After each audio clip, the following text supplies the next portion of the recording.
translated by Lionel Giles, read by Illucertus. Introduction. Sun Tzu was a native of the Qi state. His art of war brought him to the notice of Ho Lu, king of Wu. Ho Lu said to him, "I have carefully perused your chapters. May I submit your theory of managing soldiers to a slight test?" Sun Tzu replied, "You may." Ho Lu asked, "May the test be applied to women?" The answer was again in the affirmative, so arrangements were made to bring ladies out of the palace. Sun Tzu divided them into 2 companies and placed one of the king's favorite concubines at the head of each. He then bade them all take spears in their hands and addressed them thus, "I presume you know the difference between front and back, right hand and left hand?" The girls replied, "Yes." Sun Tzu went on, "When I say eyes front, you must look straight ahead. When I say left turn, you must face towards your left hand. When I say right turn, you must face towards your right hand. When I say about turn, you must face right round towards your back." Again the girls assented. The words of command having been thus explained, he set up the halberds and battle axes in order to begin the drill. Then, to the sound of drums, he gave the order, "Right turn." But the girls only burst out laughing. Sun Tzu said, "If words of command are not clear and distinct, if orders are not thoroughly understood, then the general is to blame." So he started drilling them again, and this time gave the order, "Left turn," whereupon the girls once more burst into fits of laughter. Sun Tzu: "If words of command are not clear and distinct, if orders are not thoroughly understood, the general is to blame. But if his orders are clear, and the soldiers nevertheless disobey, then it is the fault of their officers."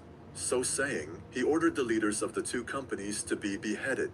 Now the king of Wu was watching the scene from the top of a raised pavilion, and when he saw that his favorite concubines were about to be executed, he was greatly alarmed and hurriedly sent down the following message: "We are now quite satisfied as to our general's ability to handle troops. If we are bereft of these 2 concubines, our meat and drink will lose their savor. It is our wish that they shall not be beheaded." Sun Tzu replied, "Having once received His Majesty's commission to be the general of his forces, there are certain commands of His Majesty which, acting in that capacity, I am unable to accept." Accordingly, he had the 2 leaders beheaded, and straightway installed the pair next, in order as leaders in their place. When this had been done, the drum was sounded for the drill once more, and the girls went through all the evolutions, turning to the right or to the left, marching ahead or wheeling back, kneeling or standing, with perfect accuracy and precision, not venturing to utter a sound. Then Sun Tzu sent a messenger to the king saying, "Your soldiers, sire, are now properly drilled and disciplined, and ready for your Majesty's inspection. They can be put to any use that their sovereign may desire. Bid them go through fire and water, and they will not disobey." But the king replied, "Let our general cease drilling and return to camp. As for us, we have no wish to come down and inspect the troops." Thereupon Sun Tzu said, "The king is only fond of words, and cannot translate them into deeds." After that, Ho Lu saw that Sun Tzu was one who knew how to handle an army, and finally appointed him general. In the west, he defeated the Chu state and forced his way into Ying, the capital. To the north, he put fear into the states of Qi and Qin, and spread his fame abroad amongst the feudal princes. And Sun Tzu shared in the might of the king. Sima Qian, 145 BC to 86 BC. Chapter 1. Laying Plans. Sun Tzu said, "The art of war is of vital importance to the state. The art of war, then, is governed by..." Hey guys! Today we're going to learn how to add this scrolling animation to your website in Wix Studio without writing a single line of code. This is a great way to make your website more dynamic and grab users. 5 constant factors to be taken into account in one's deliberations when seeking to determine the conditions obtaining in the field. These are the moral law, heaven, earth, the commander, method, and discipline. The moral law causes the people to be in complete accord with their ruler, so that they will follow him regardless of their lives, undismayed by any danger. Heaven signifies night and day, cold and heat, times and seasons. Earth comprises distances, great and small, danger and security, open ground and narrow passes, the chances of life and death. The commander stands for the virtues of wisdom, sincerity, benevolence, courage, and strictness. By method and discipline are to be understood the marshalling of the army in its proper subdivisions, the graduations of rank among the officers, the maintenance of roads by which supplies may reach the army, and the control of military expenditure. These 5 heads should be familiar to every general. He who knows them will be victorious. He who knows them not will fail. Therefore, in your deliberations, when seeking to determine the military conditions, let them be made the basis of a comparison in this wise. Which of the 2 sovereigns is imbued with the moral law? Which of the 2 generals has most ability? With whom lie the advantages derived from heaven and earth? On which side is discipline most rigorously enforced? Which army is stronger? On which side are officers and men more highly trained? In which army is there the greater constancy both in reward and punishment? By means of these 7 considerations, I can forecast victory or defeat. The general that hearkens to my counsel and acts upon it will conquer. Let such a one be retained in command. The general that hearkens not to my counsel nor acts upon it will suffer defeat. Let such a one be dismissed. While heading the profit of my counsel, avail yourself also of any helpful circumstances over and beyond the ordinary rules. According as circumstances are favorable, one should modify one's plans. All warfare is based on deception. Hence, when able to attack, we must seem unable. When using our forces, we must seem inactive. When we are near, we must make the enemy believe we are far away. When far away, we must make him believe we are near. Hold out baits to entice the enemy. Feign disorder and crush him. If he is secure at all points, be prepared for him. If he is in superior strength, evade him. If your opponent is of choleric temper, seek to irritate him. Pretend to be weak, that he may grow arrogant. If he is taking his ease, give him no rest. If his forces are united, separate them. Attack him where he is unprepared. Appear where you are not expected. These military devices, leading to victory, must not be divulged beforehand. Now the general who wins a battle makes many calculations in his temple ere the battle is fought. The general who loses a battle makes but few calculations beforehand. Thus do many calculations lead to victory, and few calculations to defeat. How much more no calculation at all? It is by attention to this point that I can foresee who is likely to win or lose. Chapter 2. Waging War.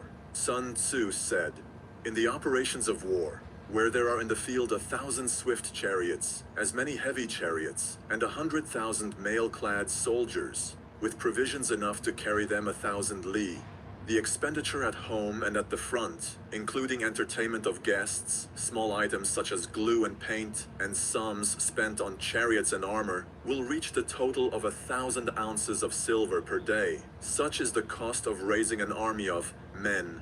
When you engage in actual fighting, if victory is long in coming, then men's weapons will grow dull and their ardor will be damped. If you lay siege to a town, you will exhaust your strength. Again, if the campaign is protracted, the resources of the state will not be equal to the strain.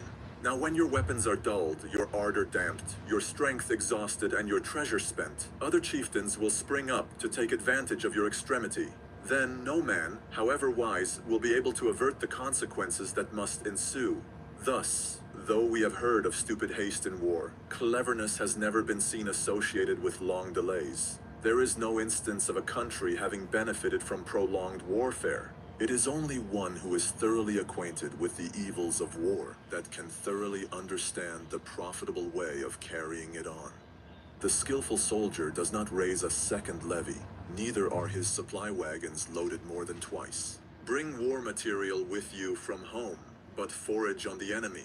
Thus the army will have food enough for its needs. Poverty of the state exchequer causes an army to be maintained by contributions from a distance.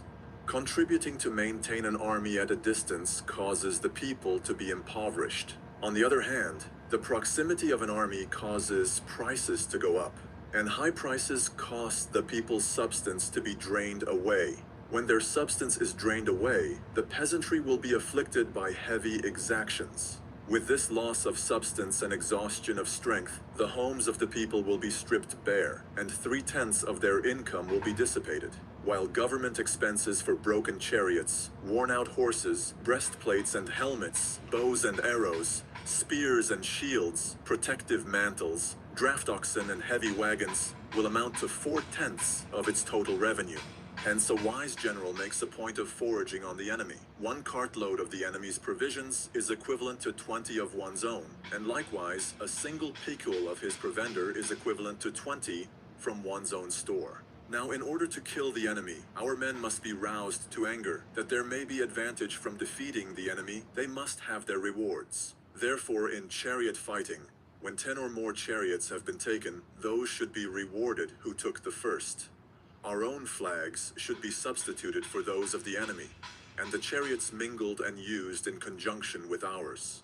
The captured soldiers should be kindly treated and kept. This is called using the conquered foe to augment one's own strength. In war, then, let your great object be victory, not lengthy campaigns. Thus it may be known that the leader of armies is the arbiter of the people's fate, the man on whom it depends whether the nation shall be in peace or in peril. Chapter 3. Attack by Stratagem. Sun Tzu said, "In the practical art of war, the best thing of all is to take the enemy's country whole and intact. To shatter and destroy it is not so good. So too, it is better to recapture an army entire than to destroy it. To capture a regiment, a detachment, or a company entire than to destroy them. Hence, to fight and conquer in all your battles is not supreme excellence. Supreme excellence consists in breaking the enemy's resistance without fighting. Thus, the highest form of generalship is to balk the enemy's plans. The next best is to prevent the junction of the enemy's forces. The next in order is to attack the enemy's army in the field. And the worst policy of all is to besiege walled cities. The rule is not to besiege walled cities if it can possibly be avoided. The preparation of mantlets, movable shelters, and various implements of war will take up 3 whole months. And the piling up of mounds over against the walls will take 3 months more. The general, unable to control his irritation, will launch his men to the assault like swarming ants, with the result that 1/3 of his men are slain, while the town still remains untaken. Such are the disastrous effects of a siege. Therefore, the skillful leader subdues the enemy's troops without any fighting. He captures their cities without laying siege to them. He overthrows their kingdom without lengthy operations in the field. With his forces intact, he will dispute the mastery of the empire, and thus, without losing a man, his triumph will be complete. This is the method of attacking by stratagem. It is the rule in war, if our forces are 10 to the enemy's 1, to surround him; if 5 to 1, to attack him; if twice as numerous, to divide our army into 2. If equally matched, we can offer battle. If slightly inferior in numbers, we can avoid the enemy. If quite unequal in every way, we can flee from him. Hence, though an obstinate fight may be made by a small force, in the end, it must be captured by the larger force. Now, the general is the bulwark of the state. If the bulwark is complete at all points, the state will be strong. If the bulwark is defective, the state will be weak. There are 3 ways in which a ruler can bring misfortune upon his army. By commanding the army to advance or to retreat, being ignorant of the fact that it cannot obey. This is called hobbling the army. By attempting to govern an army in the same way as he administers a kingdom, being ignorant of the conditions which obtain in an army. This causes restlessness in the soldiers' minds. By employing the officers of his army without discrimination, through ignorance of the military principle of adaptation to Let me show you what I was doing. This shakes the confidence of the soldiers. Phone needed to charge. So right now, I'm moving piles.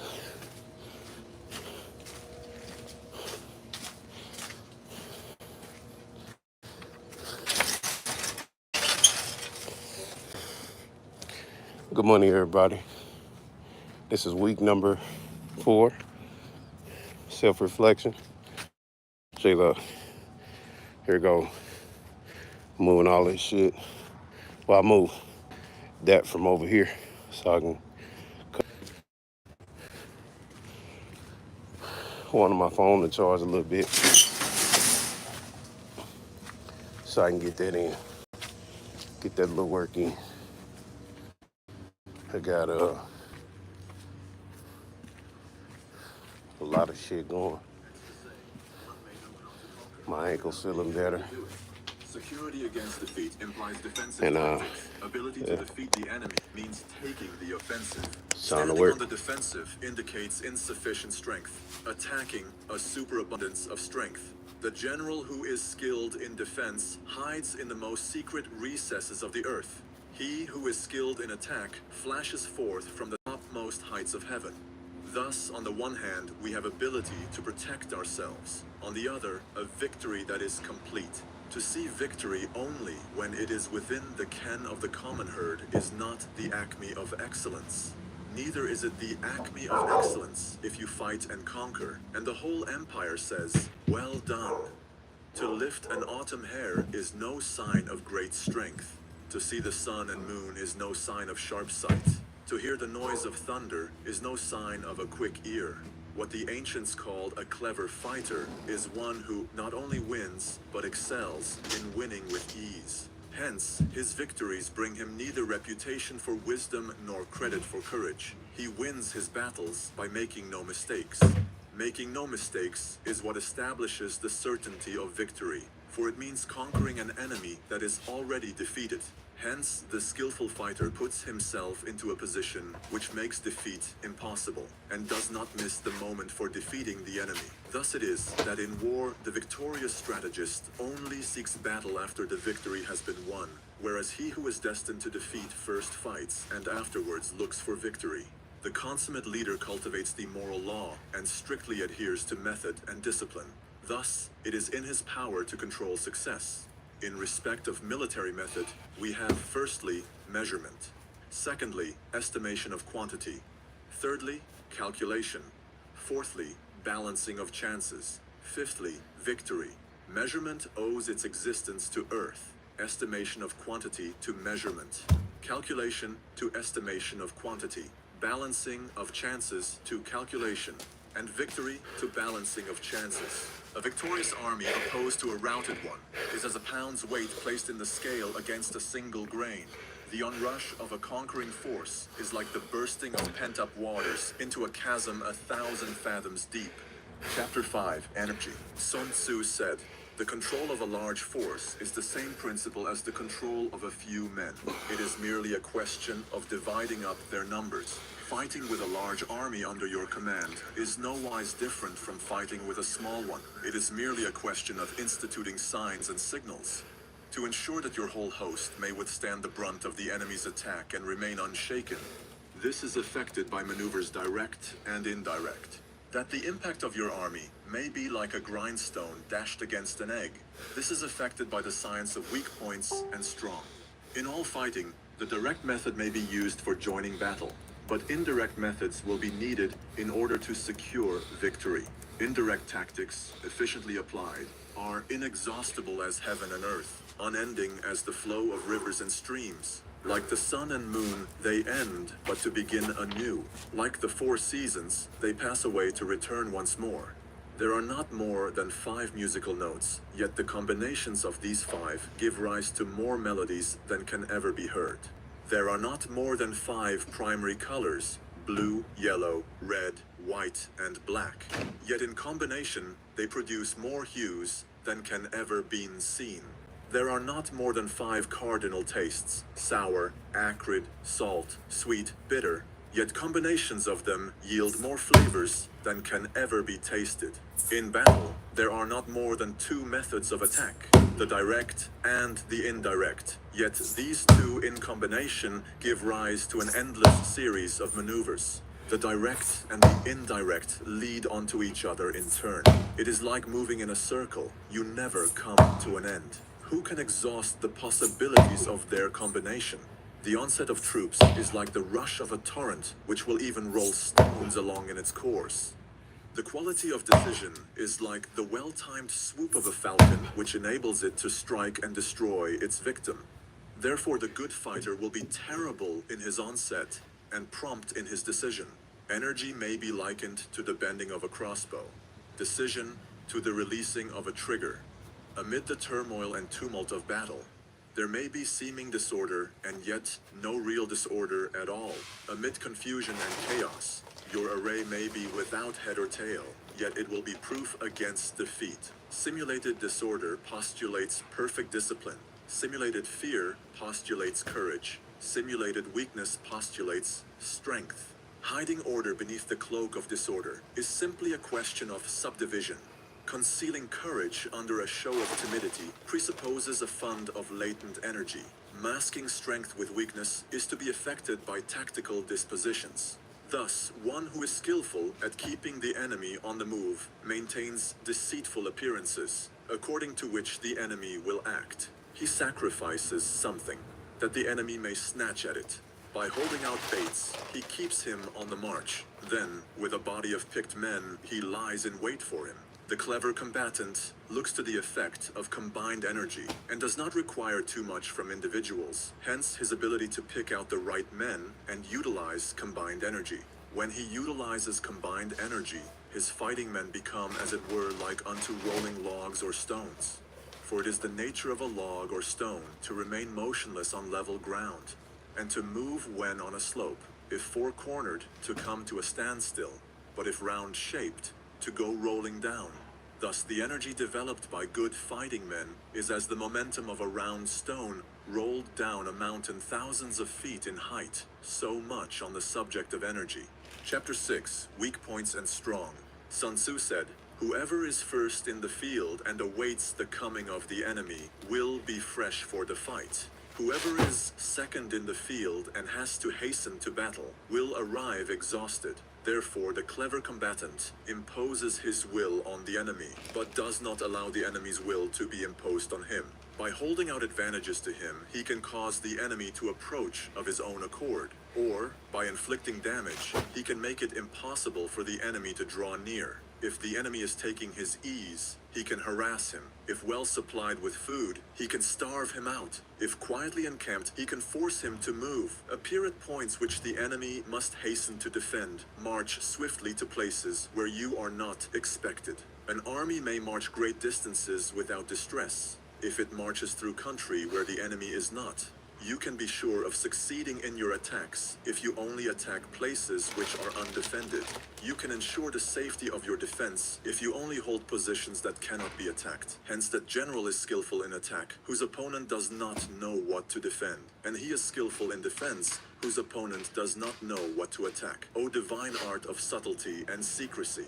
Through you, we learn to be invisible, through you, inaudible, and hence we can hold the enemy's fate in our hands. You may advance and be absolutely irresistible if you make for the enemy's weak points. You may retire and be safe from pursuit if your movements are more rapid than those of the enemy. If we wish to fight, the enemy can be forced to an engagement even though he be sheltered behind a high rampart and a deep ditch. All we need do is attack some other place that he will be obliged to relieve. If we do not wish to fight, we can prevent the enemy from engaging us even though the lines of our encampment be merely traced out on the ground. All we need do is to throw something odd and unaccountable in his way. By discovering the enemy's dispositions and remaining invisible ourselves, we can keep our forces concentrated while the enemy's must be divided.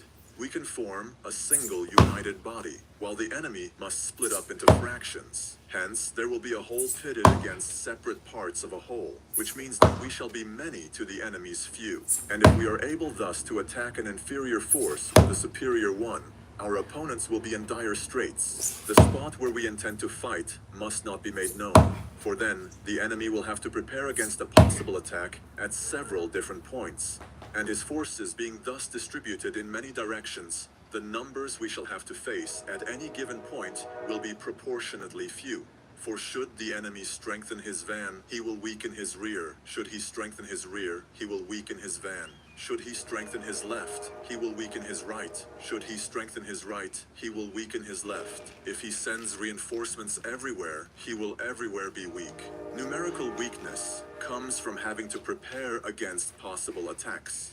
Numerical strength, from compelling our adversary to make these preparations against us. Knowing the place and the time of the coming battle, we may concentrate from the greatest distances in order to fight. But if neither time nor place be known, then the left wing will be impotent to succor the right equally impotent to succor the left, the van unable to relieve the rear, or the rear to support the van.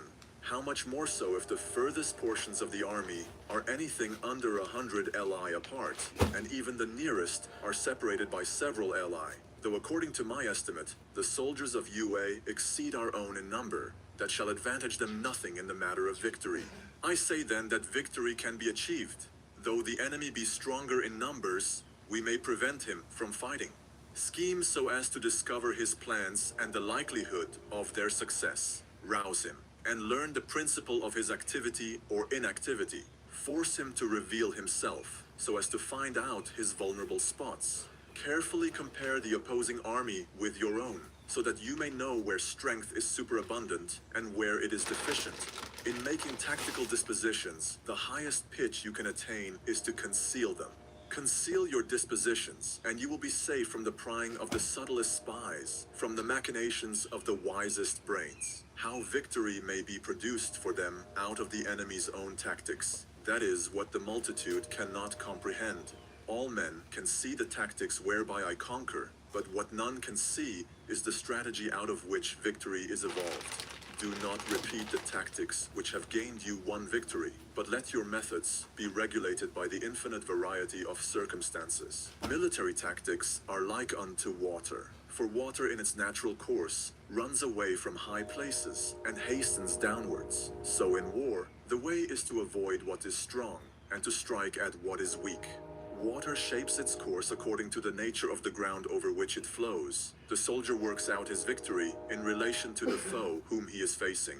Therefore, just as water retains no constant shape, so in warfare there are no constant conditions. He who can modify his tactics in relation to his opponent and thereby succeed in winning may be called a heaven-born captain. The 5 elements, water, fire, wood, metal, earth, are not always equally predominant. The 4 seasons make way for each other in turn.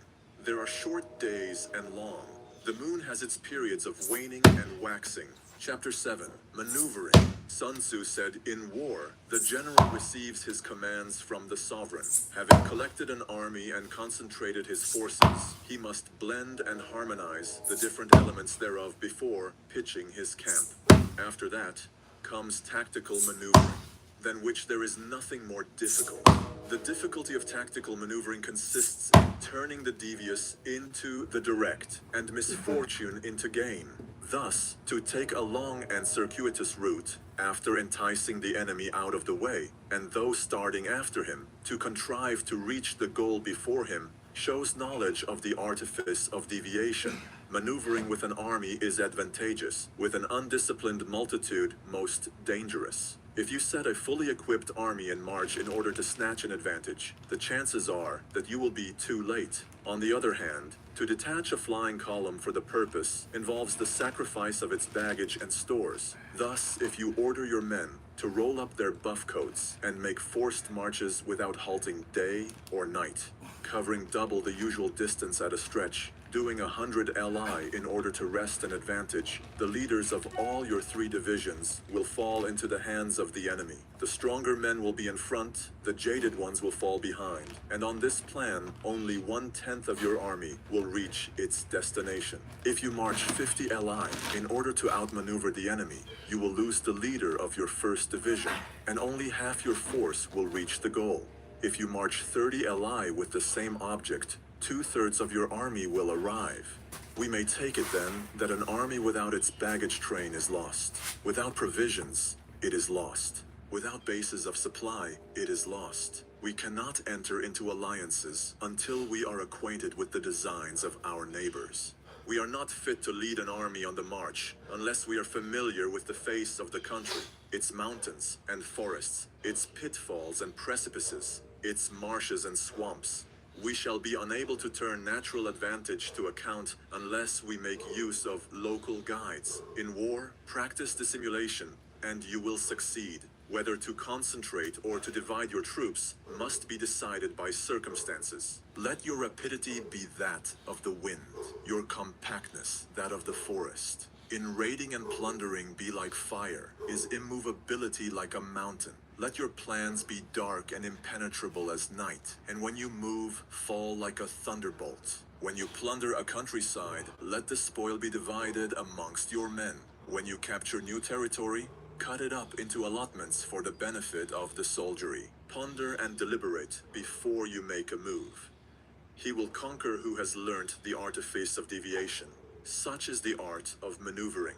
The Book of Army Management says, on the field of battle, the spoken word does not carry far enough. Hence, the institution of gongs and drums. Nor can ordinary objects be seen clearly enough. Hence, the institution of banners and flags. Gongs and drums, banners and flags, are means whereby the ears and eyes of the host may be focused on one particular point. The host thus forming a single united body. Is it impossible either for the brave to advance alone, or for the cowardly to retreat alone? This is the art of handling large masses of men. In night fighting, then, make much use of signal fires and drums, and in fighting by day, of flags and banners, as a means of influencing the ears and eyes of your army. A whole army may be robbed of its spirit. A commander-in-chief may be robbed of his presence of mind. Now a soldier's spirit is keenest in the morning. By noonday, it has begun to flag, and in the evening, his mind is bent only on returning to camp. A clever general, therefore, avoids an army when its spirit is keen, but attacks it when it is sluggish and inclined to return. This is the art of studying moods, disciplined and calm, to await the appearance of disorder and hubbub amongst the enemy. This is the art of retaining self-possession, to be near the goal while the enemy is still far from it, to wait at ease while the enemy is toiling and struggling, to be well fed while the enemy is famished. This is the art of husbanding one's strength, to refrain from intercepting an enemy whose banners are in perfect order, to refrain from attacking an army drawn up in calm and confident array. This is the art of studying circumstances. It is a military axiom not to advance uphill against the enemy, nor to oppose him when he comes downhill. Do not pursue an enemy who simulates flight. Do not attack soldiers whose temper is keen. Do not swallow bait offered by the enemy. Do not interfere with an army that is returning home. When you surround an army, leave an outlet free. Do not press a desperate foe too hard. Such is the art of warfare. Chapter 8. Variation in Tactics. Sun Tzu said, in war, the general receives his commands from the sovereign, collects his army, and concentrates his forces. When in difficult country, do not encamp. In country where high roads intersect, join hands with your allies. Do not linger in dangerously isolated positions. In hemmed-in situations, you must resort to stratagem. In desperate position, you must fight.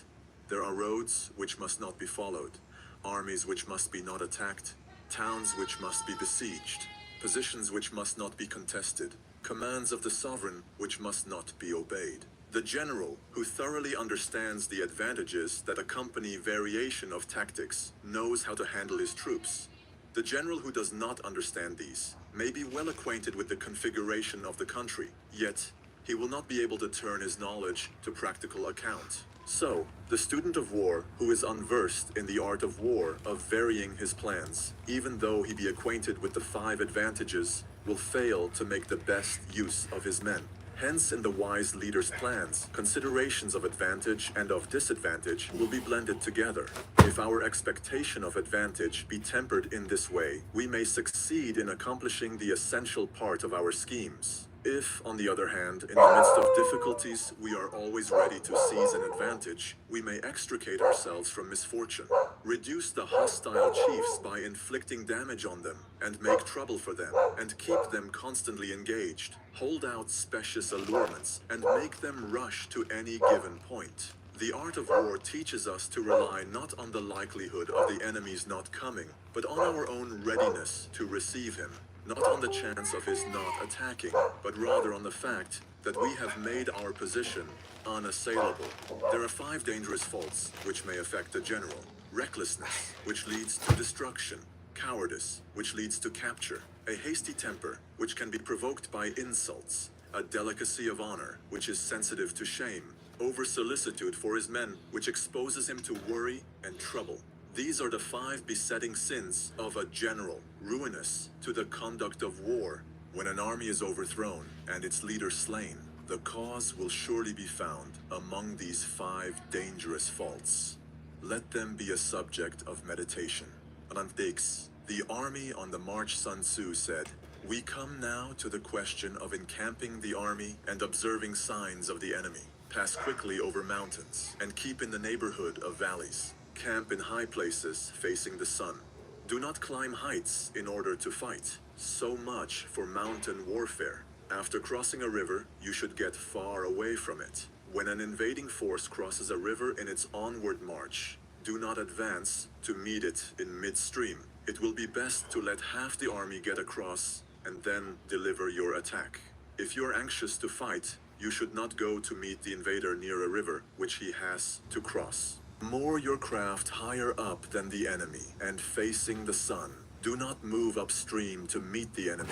So much for river warfare. In crossing salt marshes, your sole concern should be to get over them quickly, without any delay. If forced to fight in a salt marsh, you should have water and grass near you, and get your back to a clump of trees. So much for operations in salt marshes. In dry, level country, take up an easily accessible position, with rising ground to your right and on your rear, so that the danger may be in front and safety lie behind.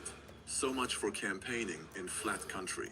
These are the 4 useful branches of military knowledge, which enabled the Yellow Emperor to vanquish 4 several sovereigns. All armies prefer high ground to low and sunny places to dark. If you are careful of your men and camp on hard ground, the army will be free from disease of every kind, and this will spell victory.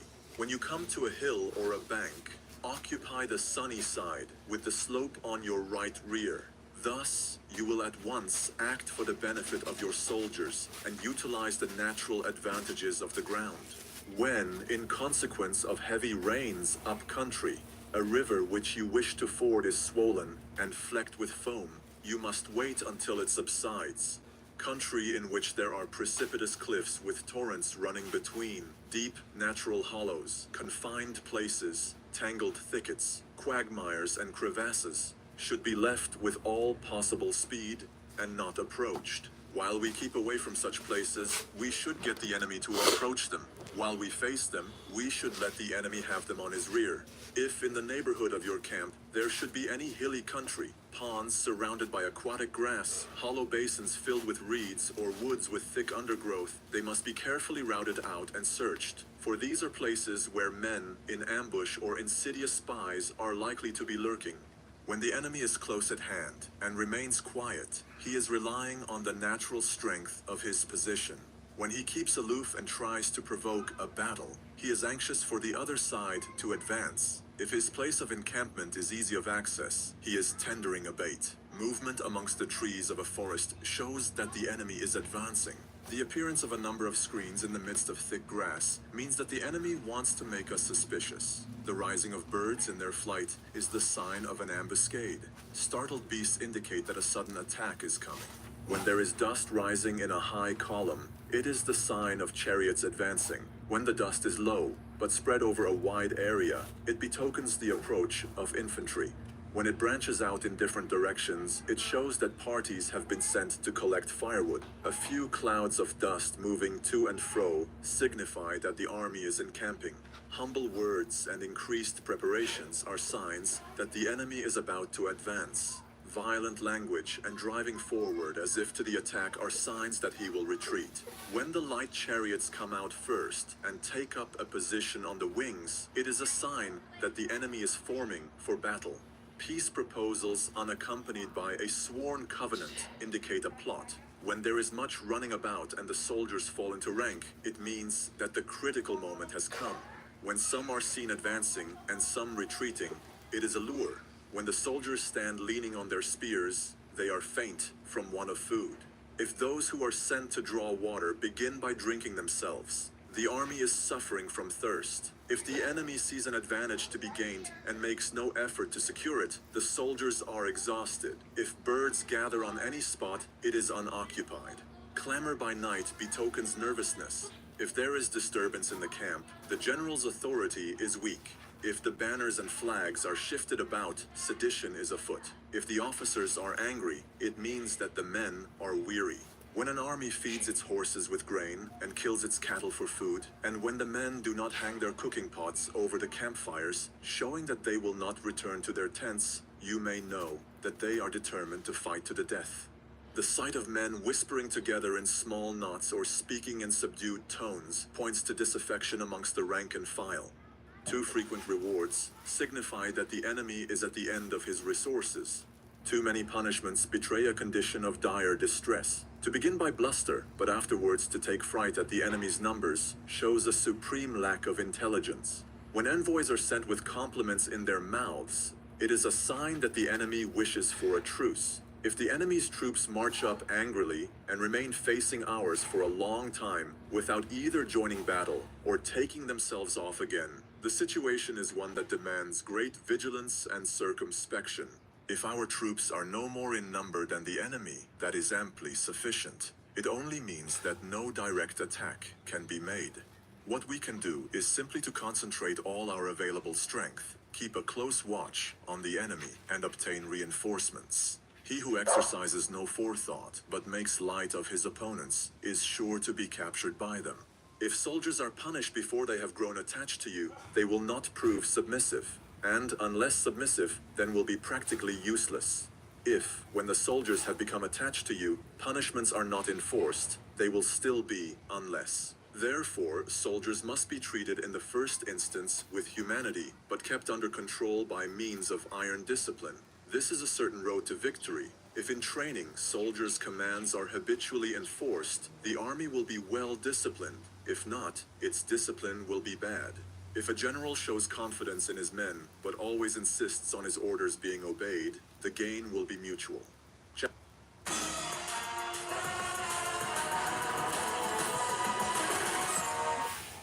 Florida's abortion ban doesn't just worry me, it terrifies me. There's nothing as a parent that I worry more about than the well-being of my kids. That's the problem I have with Florida's abortion ban. It takes away parental rights.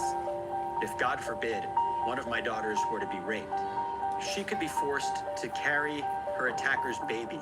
That is outrageous, and that's why I'm voting yes on 4, to end the ban and protect my right to protect my daughters. Chapter 10, Terrain. Sun Tzu said, "We may distinguish 6 kinds of terrain, to wit, accessible ground, entangling ground, temporizing ground, narrow passes, precipitous heights, positions at a great distance from the enemy. Ground which can be freely traversed by both sides is called accessible. With regard to ground of this nature, be before the enemy in occupying the raised and sunny spots, and carefully guard your line of supplies. Then you will be able to fight with advantage. Ground which can be abandoned, but is hard to reoccupy, is called entangling. From a position of this sort, if the enemy is unprepared, you may sally forth and defeat him. But if the enemy is prepared for your coming, and you fail to defeat him, then, return being impossible, disaster will ensue. When the position is such that neither side will gain by making the first move, it is called temporizing ground. In a position of this sort, even though the enemy should offer us an attractive bait, it will be advisable not to stir forth, but rather to retreat, thus enticing the enemy in his turn. Then, when part of his army has come out, we may deliver our attack with advantage. With regard to narrow passes, if you can occupy them first, let them be strongly garrisoned, and await the advent of the enemy. Should the army forestall you in occupying a pass, do not go after him if the pass is fully garrisoned, but only if it is weakly garrisoned. With regard to precipitous heights, if you are beforehand with your adversary, you should occupy the raised and sunny spots, and there wait for him to come up. If the enemy has occupied them before you, do not follow him, but retreat and try to entice him away. If you are situated at a great distance from the enemy, and the strength of the two armies is equal, It is not easy to provoke a battle, and fighting will be to your disadvantage. These 6 are the principles connected with Earth. The general, who has attained a responsible post, must be careful to study them. Now, an army is exposed to 6 several calamities, not arising from natural causes, but from faults for which the general is responsible. These are flight, insubordination, collapse, ruin, disorganization, rout. Other conditions being equal, if one force is hurled against another 10 times its size, the result will be the flight of the former. When the common soldiers are too strong and their officers too weak, the result is insubordination. When the officers are too strong and the common soldiers too weak, the result is collapse. When the higher officers are angry and insubordinate, and on meeting the enemy give battle on their own account from a feeling of resentment, before the commander-in-chief can tell whether or no he is in a position to fight, the result is ruin. When the general is weak and without authority, when his orders are not clear and distinct, when there are no fixes duties assigned to officers and men, and the ranks are formed in a slovenly, haphazard manner, the result is utter disorganization. When a general, unable to estimate the enemy's strength, allows an inferior force to engage a larger one, or hurls a weak detachment against a powerful one, and neglects to place picked soldiers in the front rank, the result must be rout. These are 6 ways of courting defeat, which must be carefully noted by the general who has attained a responsible post. The natural formation of the country is the soldier's best ally, but a power of estimating the adversary, of controlling the forces of victory, and of shrewdly calculating difficulties, dangers, and distances constitutes the test of a great general. He who knows these things, and in fighting puts his knowledge into practice, will win his battles. He who knows them not, nor practices them, will surely be defeated. If fighting is sure to result in victory, then you must fight, even though the ruler forbid it. If fighting will not result in victory, then you must not fight even at the ruler's bidding. The general who advances without coveting fame and retreats without fearing disgrace, whose only thought is to protect his country and do good service for his sovereign, is the jewel of the kingdom. Regard your soldiers as your children, and they will follow you into the deepest valleys. Look upon them as your own beloved sons, and they will stand by you even unto death. If, however, you are indulgent, but unable to make your authority felt, kind-hearted, but unable to enforce your commands, and incapable, moreover, of quelling disorder, then your soldiers must be likened to spoiled children. They are useless for any practical purpose. If we know that our own men are in a condition to attack, but are unaware that the enemy is not open to attack, we have gone only halfway towards victory. If we know that the enemy is open to attack, but are unaware that our own men are not in a condition to attack, we have gone only halfway towards victory. If we know that the enemy is open to attack, and also know that our men are in a condition to attack, but are unaware that the nature of the ground makes fighting impracticable, we have still gone only halfway towards victory. Hence, the experienced soldier, once in motion, is never bewildered. Once he has broken camp, he is never at a loss. Hence the saying, if you know the enemy and know yourself, your victory will not stand in doubt. If you know heaven and know earth, you may make your victory complete. Chapter 11, The 9 Situations. Sun Tzu said, the art of war recognizes 9 varieties of ground: dispersive ground, facile ground, contentious ground, open ground, ground of intersecting highways, serious ground, difficult ground, hemmed-in ground, desperate ground. When a chieftain is fighting in his own territory, it is dispersive ground. When he has penetrated into hostile territory, but to no great distance, it is facile ground. Ground the possession of which imports great advantage to either side is contentious ground. Ground on which each side has liberty of movement is open ground. Ground which forms the key to 3 contiguous states, so that he who occupies it first has most of the empire at his command, is a ground of intersecting highways. When an army has penetrated into the heart of a hostile country, leaving a number of fortified cities in its rear, it is serious ground. Mountain forests, rugged steeps, marshes and fens, all country that is hard to traverse, this is difficult ground. ground which is reached through narrow gorges, and from which we can only retire by tortuous paths, so that a small number of the enemy would suffice to crush a large body of our men. This is hemmed-in ground.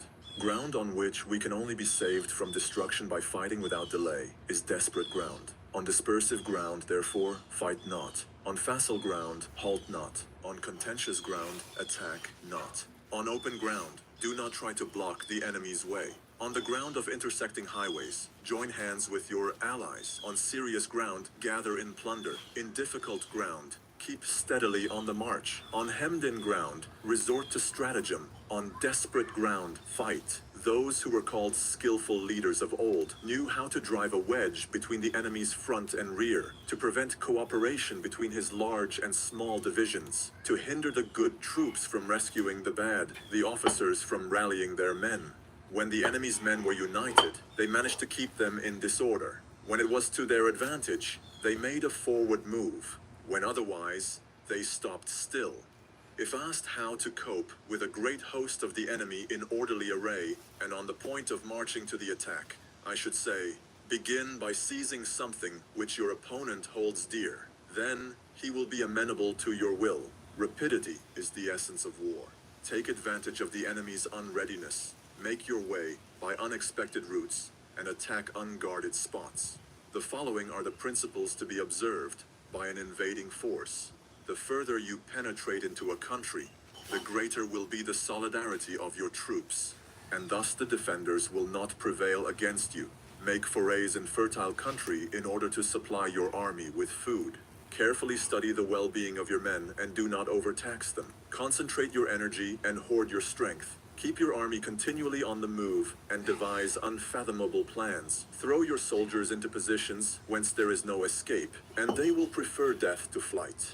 If they will face death, there is nothing they may not achieve. Officers and men alike will put forth their uttermost strength. Soldiers, when in desperate straits, lose the sense of fear. If there is no place of refuge, they will stand firm. If they are in hostile country, they will show a stubborn front. If there is no help for it, they will fight hard. Thus, without waiting to be marshaled, the soldiers will be constantly on the qui-vive. Without waiting to be asked, they will do your will. Without restrictions, they will be faithful. Without giving orders, they can be trusted. Prohibit the taking of omens and do away with superstitious doubts. Then, until death itself comes, no calamity need be feared. If our soldiers are not overburdened with money, it is not because they have a distaste for riches. If their lives are not unduly long, it is not because they are disinclined to longevity. On the day they are ordered out to battle, your soldiers may weep, those sitting up bedewing their garments, and those lying down letting the tears run down their cheeks. But let them once be brought to bay, and they will display the courage of a Chu or a Kuei. The skillful tactician may be likened to the Shuaijian. Now the Shuaijian is a snake that is found in the Chung Mountains. Strike at its head, and you will be attacked by its tail. Strike at its tail, and you will be attacked by its head. Strike at its middle, and you will be attacked by head and tail both. Asked if an army can be made to imitate the Shuaijian, I should answer, yes, for the men of Wu and the men of Yue are enemies. Yet if they are crossing a river in the same boat and are caught by a storm, they will come to each other's assistance, just as the left hand helps the right. Hence, it is not enough to put one's trust in the tethering of horses and the burying of chariot wheels in the ground. The principle on which to manage an army is to set up one standard of courage which all must reach. How to make the best of both strong and weak. That is a question involving the proper use of ground. Thus, the skillful general conducts his army just as though he were leading a single man, willy-nilly, by the hand. It is the business of a general to be quiet and thus ensure secrecy, upright and just, and thus maintain order. He must be able to mystify his officers and men by false reports and appearances, and thus keep them in total ignorance. By altering his arrangements and changing his plans, he keeps the enemy without definite knowledge. By shifting his camp and taking circuitous routes, he prevents the enemy from anticipating his purpose. At the critical moment, the leader of an army acts like one who has climbed up a height and then kicks away the ladder behind him. He carries his men deep into hostile territory before he shows his hand. He burns his boats and breaks his cooking pots. Like a shepherd driving a flock of sheep, he drives his men this way and that, and nothing knows whither he is going, to muster his host and bring it into danger. This may be termed the business of the general, the different measures suited to the 9 varieties of ground, the expediency of aggressive or defensive tactics, and the fundamental laws of human nature. These are things that must most certainly be studied. When invading hostile territory, the general principle is that penetrating deeply brings cohesion. Penetrating but a short way means dispersion. When you leave your own country behind and take your army across neighborhood territory, you find yourself on critical ground. When there are means of communication on all 4 sides, the ground is one of intersecting highways. When you penetrate deeply into a country, it is serious ground. When you penetrate but a little way, it is facile ground. When you have the enemy's strongholds on your rear and narrow passes in front, it is hemmed-in ground. When there is no place of refuge at all, it is desperate ground. Therefore, on dispersive ground, I would inspire my men with unity of purpose. On facile ground, I would see that there is close connection between all parts of my army. On contentious ground, I would hurry up my rear. On open ground, I would keep a vigilant eye on my defenses. On ground of intersecting highways, I would consolidate my alliances. On serious ground, I would try to ensure a continuous stream of supplies. On difficult ground, I would keep pushing on along the road. On hemmed-in ground, I would block any way of retreat. On desperate ground, I would proclaim to my soldiers the hopelessness of saving their lives. For it is the soldier's disposition to offer an obstinate resistance when surrounded, to fight hard when he cannot help himself, and to obey promptly when he has fallen into danger. We cannot enter into alliance with neighboring princes until we are acquainted with their designs. We are not fit to lead an army on the march unless we are familiar with the face of the country, its mountains and forests, its pitfalls and precipices, its marshes and swamps. We shall be unable to turn natural advantages to account unless we make use of local guides. To be ignored of any one of the following 4 or 5 principles does not befit a warlike prince. When a warlike prince attacks a powerful state, his generalship shows itself in preventing the concentration of the enemy's forces. He overawes his opponents, and their allies are prevented from joining against him.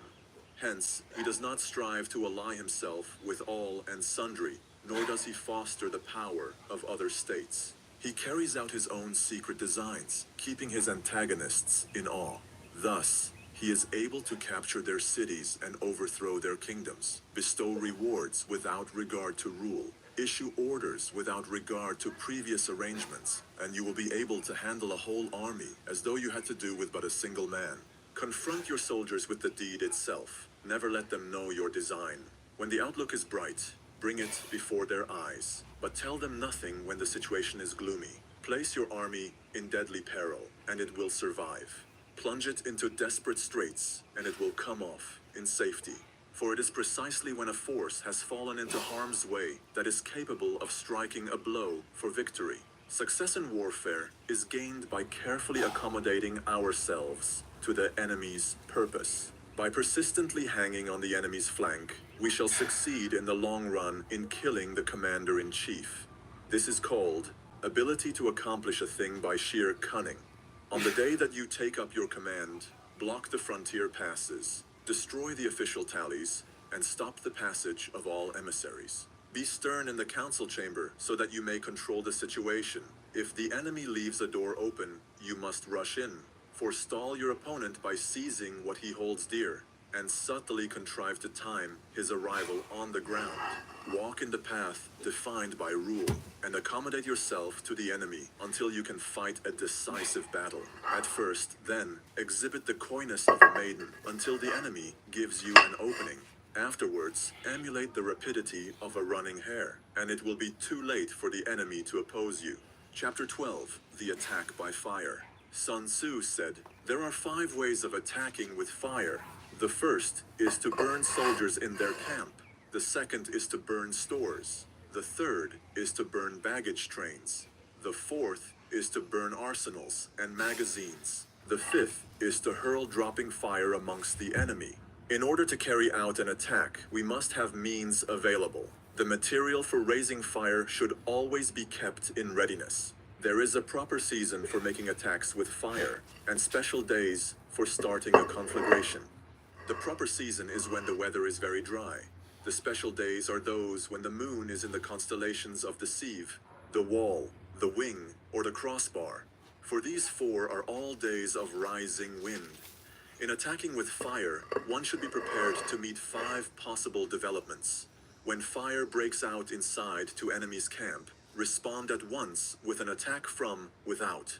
If there is an outbreak of fire, but the enemy's soldiers remain quiet, bide your time and do not attack. When the force of the flames has reached its height, follow it up with an attack, if that is practicable. If not, stay where you are. If it is possible to make an assault with fire from without, do not wait for it to break out within, but deliver your attack at a favorable moment. When you start a fire, be to windward of it. Do not attack from the leeward. A wind that rises in the daytime lasts long, but a night breeze soon falls. In every army, the 5 developments connected with fire must be known, the movements of the stars calculated, and a watch kept for the proper days. Hence, those who use fire as an aid to the attack show intelligence. Those who use water as an aid to the attack gain an accession of strength. By means of water, an enemy may be intercepted, but not robbed of all his belongings. Unhappy is the fate of one who tries to win his battles and succeed in his attacks without cultivating the spirit of enterprise. For the result is waste of time and general stagnation. Hence the saying, the enlightened ruler lays his plans well ahead. The good general cultivates his resources. Move not unless you see an advantage. Use not your troops unless there is something to be gained. Fight not unless the position is critical. No ruler should put troops into the field merely to gratify his own spleen. No general should fight a battle simply out of pique. If Daycare Kids is here with everything your child needs for life. Guys, no, wait a minute. There are easier ways to get information about a place. If it is to your advantage, make a forward move. If not, stay where you are. Anger may in time change to gladness. Vexation may be... Keeps the dirt out of my mouth, keeps the bugs out of my face. Keeps all the elements out of my mouth and my face. And,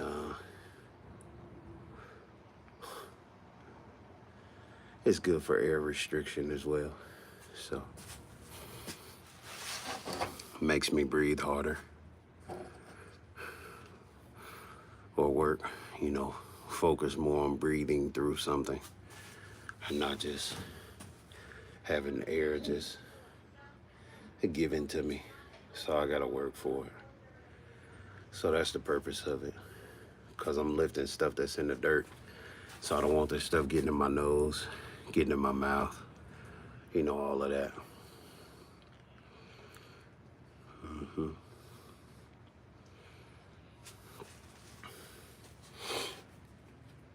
Yeah, but I'm more than good.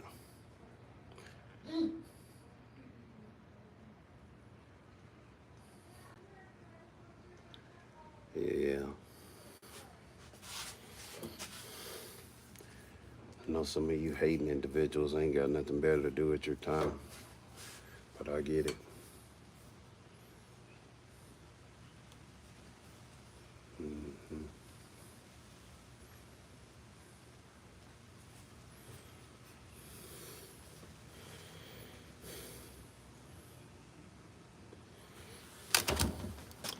One day you'll hate yourself enough to make a change in yourself.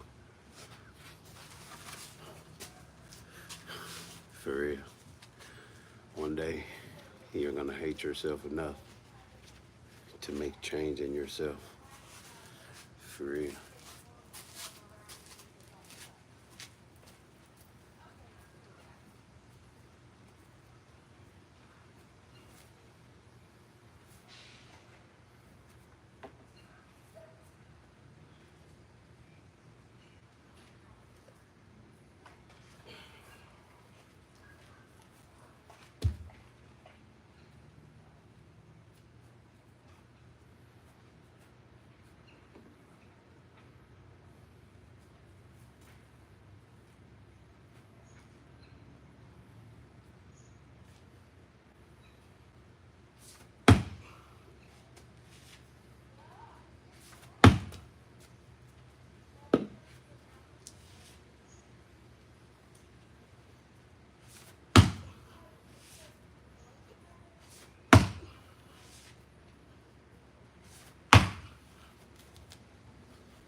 Not today.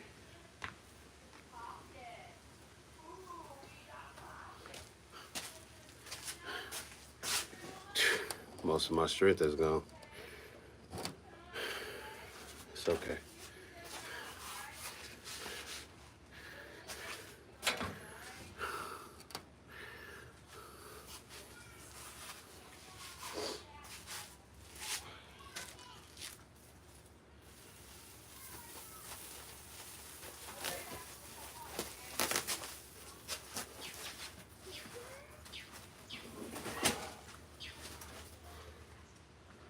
Time to take me a break and give me some water. I got 30 more minutes.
No, don't do it.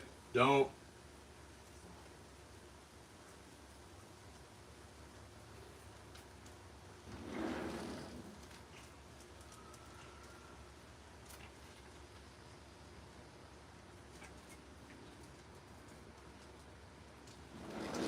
Move. Fucking peeing on shit, man.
Here, come on.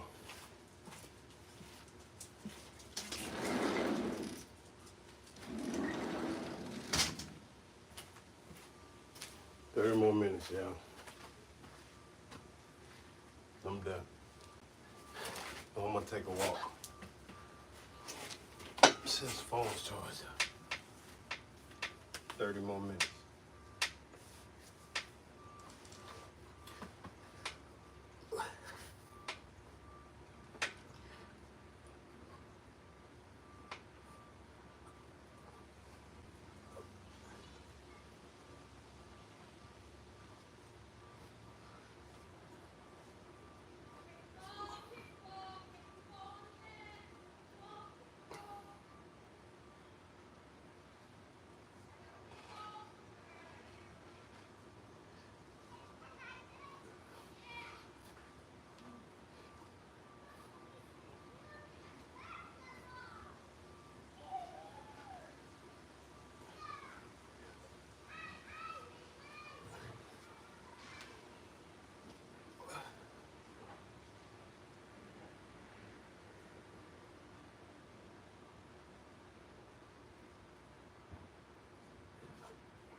Matter of fact, I'm gonna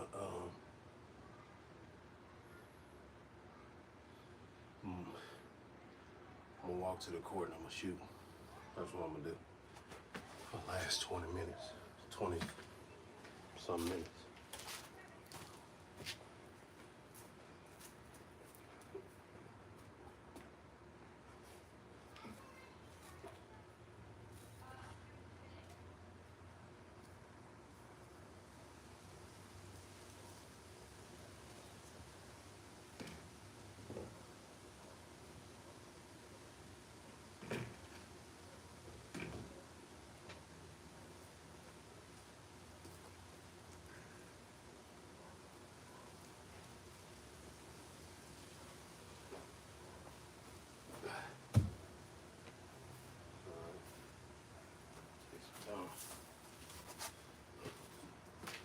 See what I got.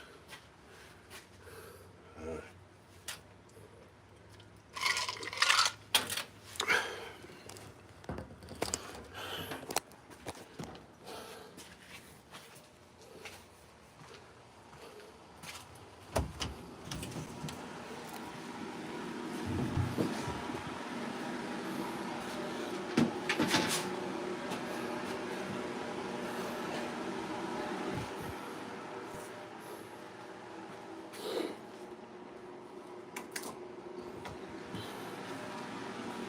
I'm gonna have a, I think I did. Let me see. Yeah, here it goes right there.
Where did that ball go?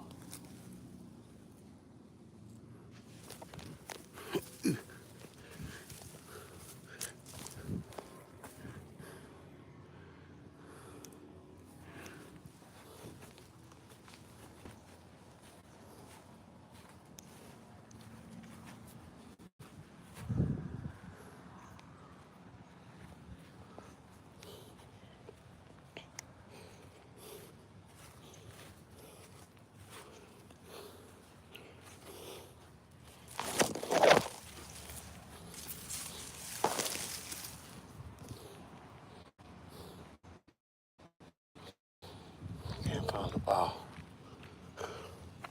Sorry, I just walk.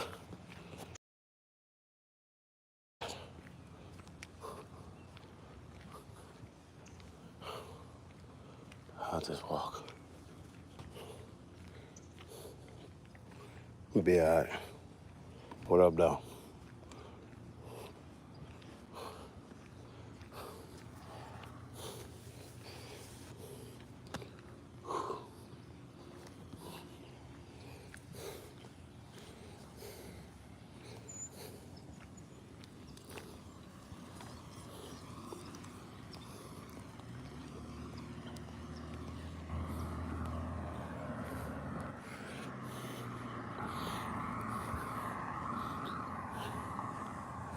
Only way you make your injury better is walk them off, run them off, and work them out.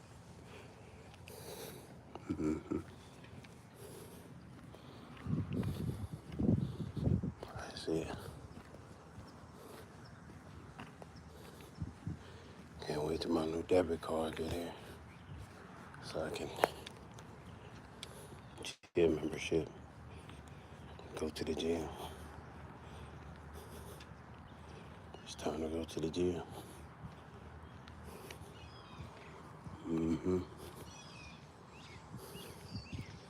Where am I going? Walking in my neighborhood, stretching my legs out, getting some distance.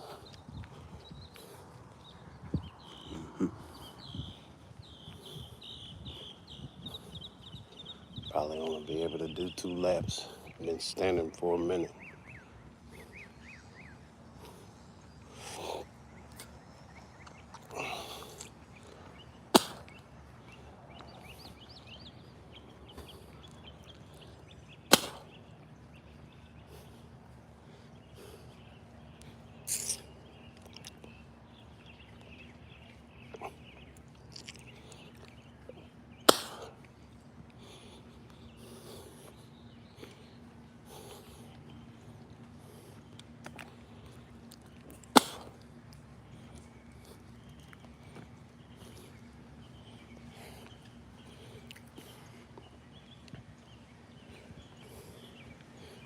No.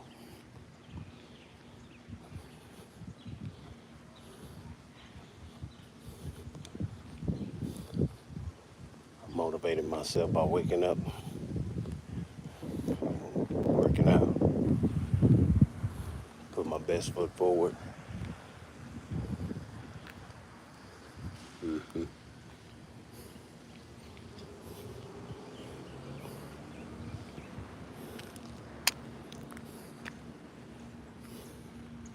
I'm trying to motivate somebody today and myself. So,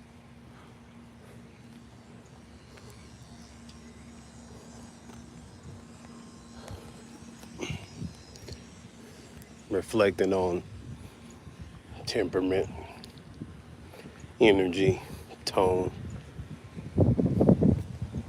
A person who works out or a person who goes to work every day, their tone is different. Their tone is more calmer because they've been exerting themselves all day. You did. They've been exerting themselves all day.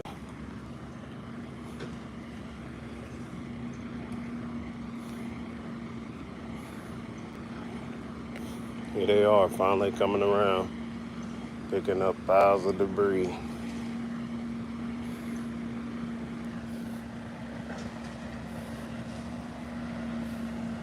Already.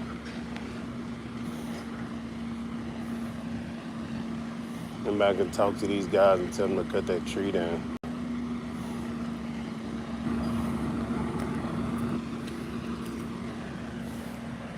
Hold on.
Anyway.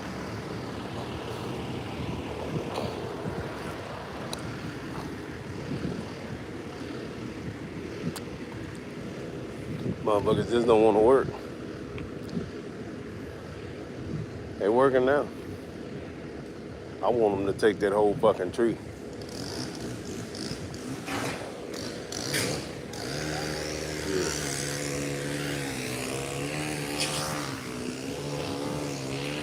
They out here picking up debris. Nah, nigga, I want y'all to get that fucking tree, man. I want y'all to get the tree. The fucking tree. I've already cut down all the debris. I want you to get the tree. You know what I'm saying? I want y'all to get the fucking tree, man. Now, all of a sudden that they come to fucking, like, bro, and ain't no schedule for this shit. Like, Jesus. If they finna come pick up everybody's leaves, but them niggas just some workers.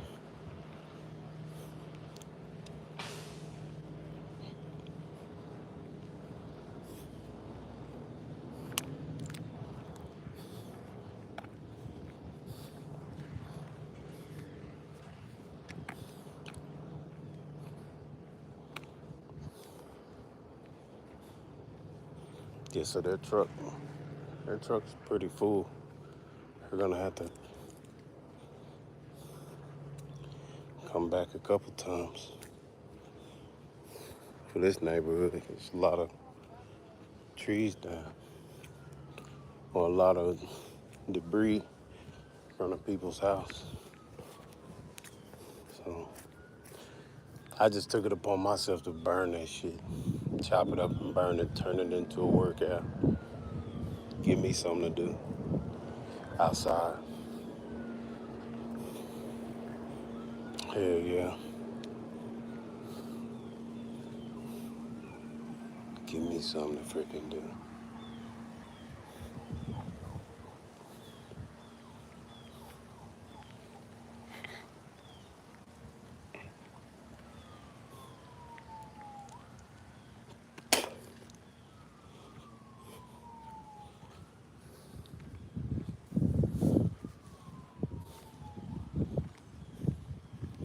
What happens when you start working out every day? You start feeling better every day. Workout can be 3 to 15 minutes, 3 to 20 minutes, 3 to 30 minutes. Workout can be. I say 1 to 30 minutes. We'll say that. No, we'll say 3 minutes, because you don't want to cheat yourself. 3 minutes is a long time. No.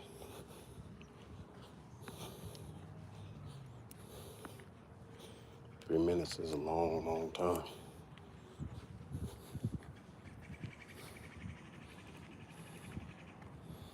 Believe you me, 3 minutes is a long time.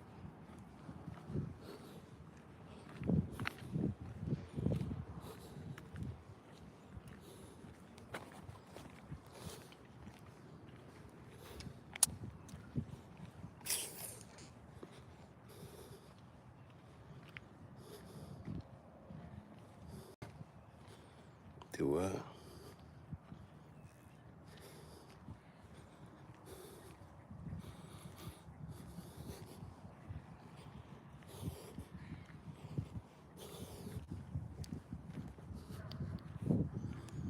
Damn, people are bored as hell.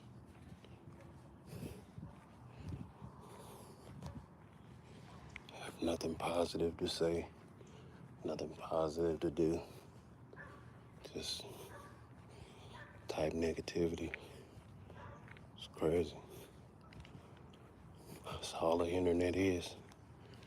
I mean, I'm just documenting what I'm doing, so I'm not really worried about what y'all are saying. I'm not gonna let it worry me, but because after this video goes off, your comments are not even seen unless you comment after the video. So you're commenting during the video, it is what it is. Watch this. See, because I can alleviate all that just by doing this.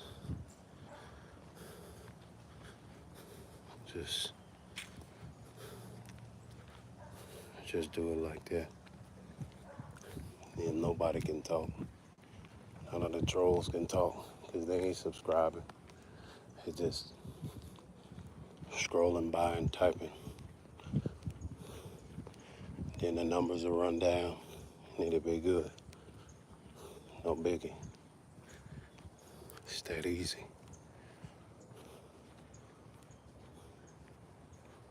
Yeah, you see? And then you'll get to see the people who are subscribed to my channel, who've been subscribed, come in and type when they do. If they don't, they don't. If they do, they do. And one of them makes you feel left out.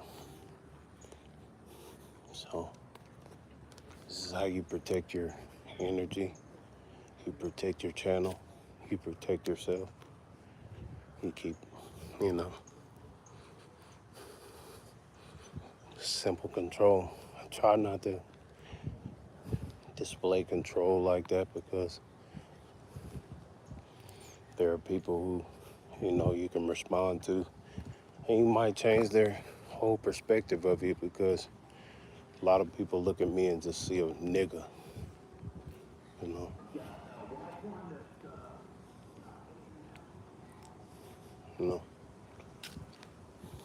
You just see a nigga.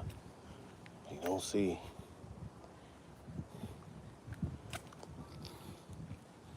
they don't see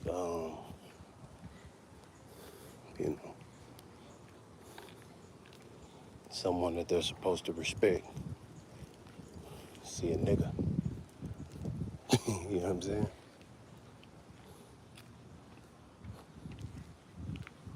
It's just what it is.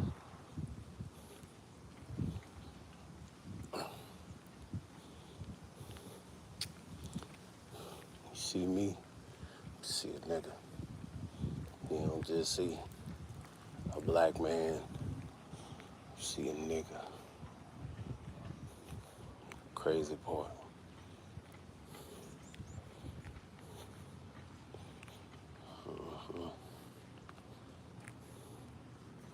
Fucking nigga.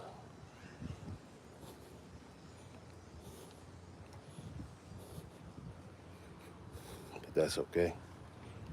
Cause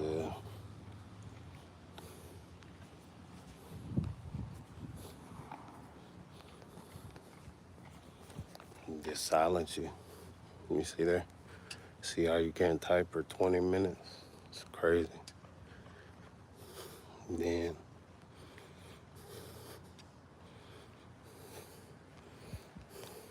I turn it off and watch how many of the same trolls are still sitting there waiting to type. It's crazy.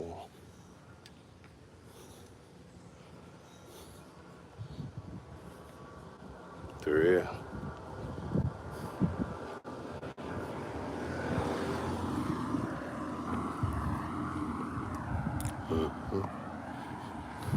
Welcome back.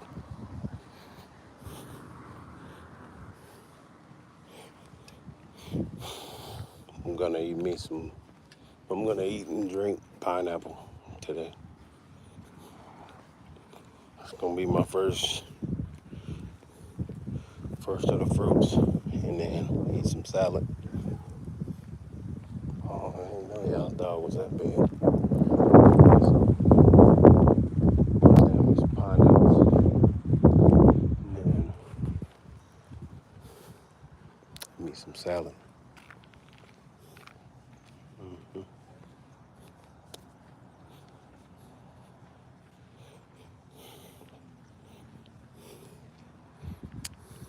Last week I had meat only twice. Pretty good. fasting. Saturday and Sunday got a little this, a little that. Now it's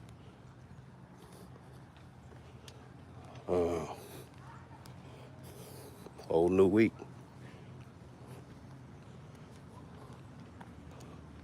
Fruits and veggies. Then week number 5,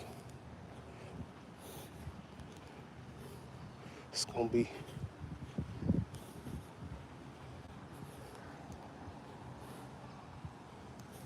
supplement week, where I incorporate more vitamins, add new vitamins.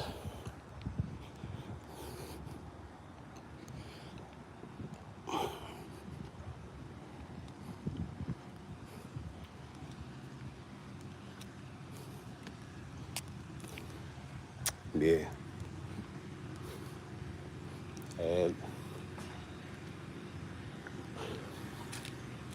Adding the right vitamins.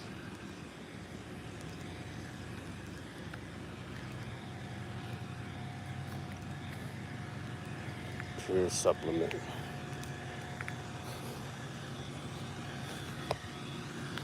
I'll go to the supplement store because I want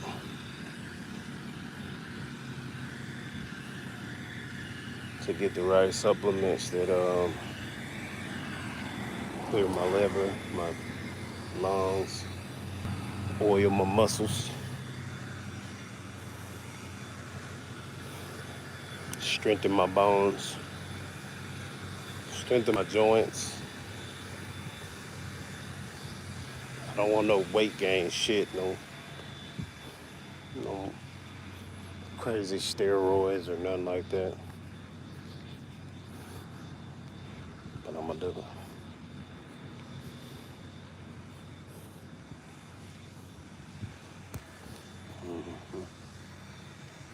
Just wait till this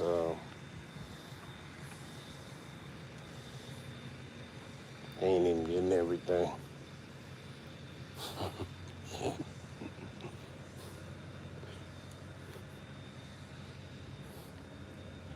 But you know.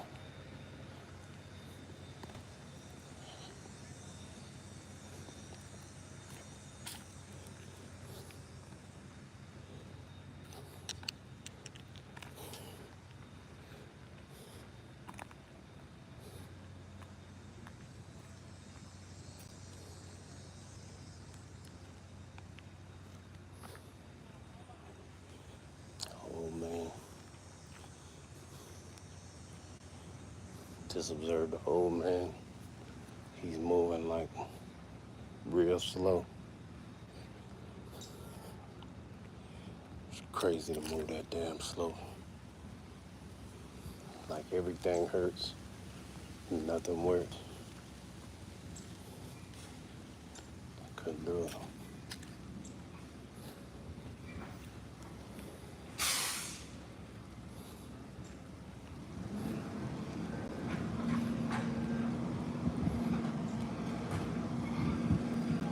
It worked.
It's about 90 minutes, man.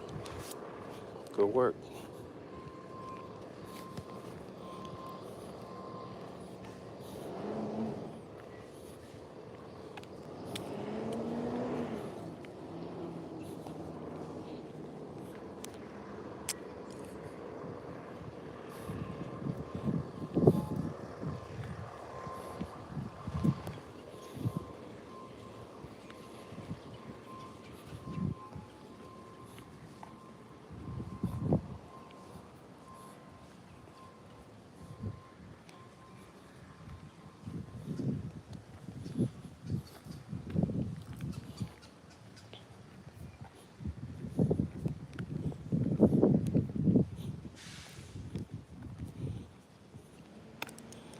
These plants smell good.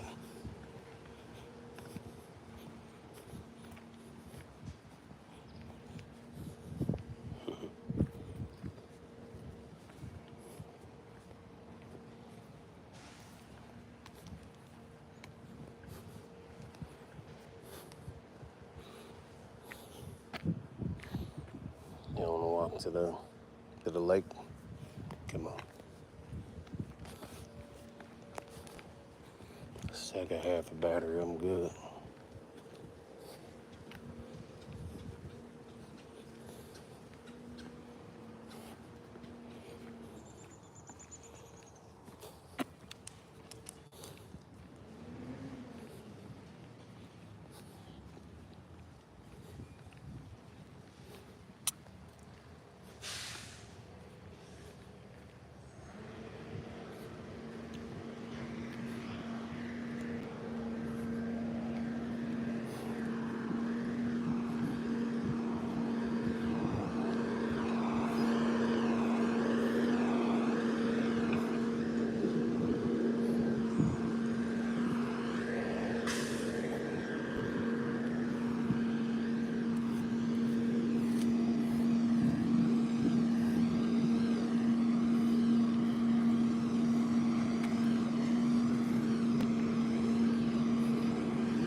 My waves are coming back.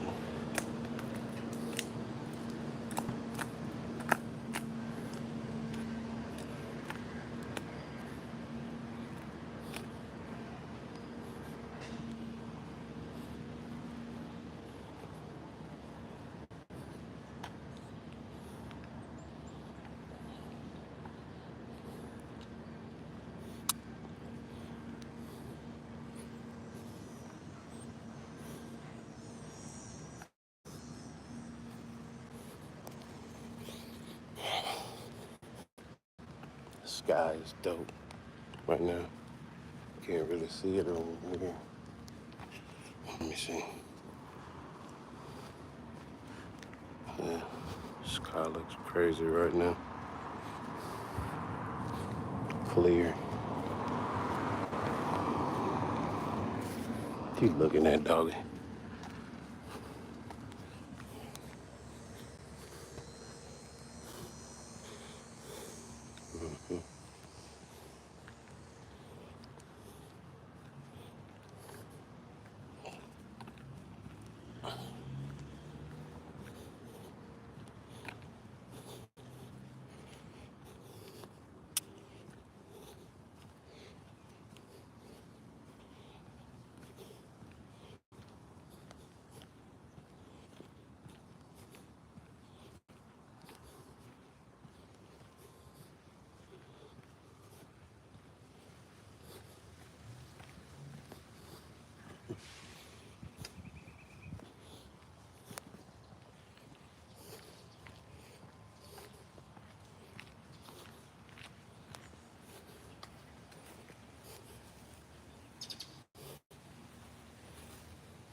You ever seen a crane? There you go.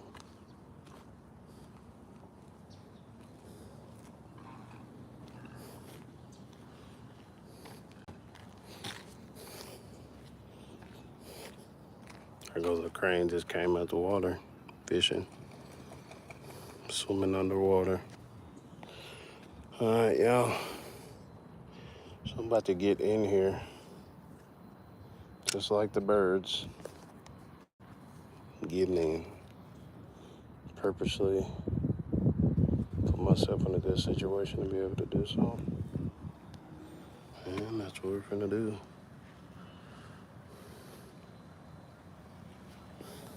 Yeah, it's all good.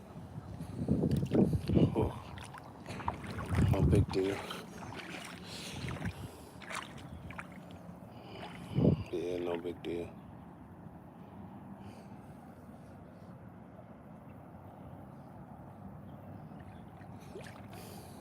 This water is cold as hell, boy. Ooh, yeah. Cold water. It's more natural water, though, because it's not,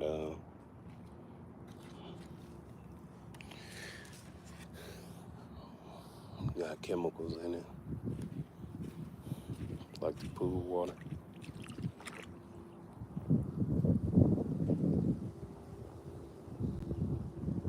Right on.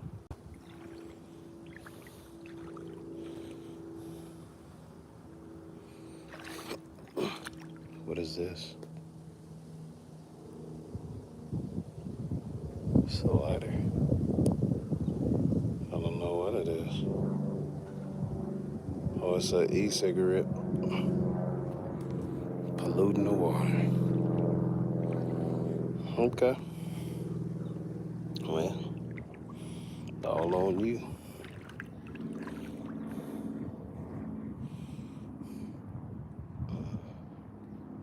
Some of these raw minerals on my feet. Dig my feet in the sand.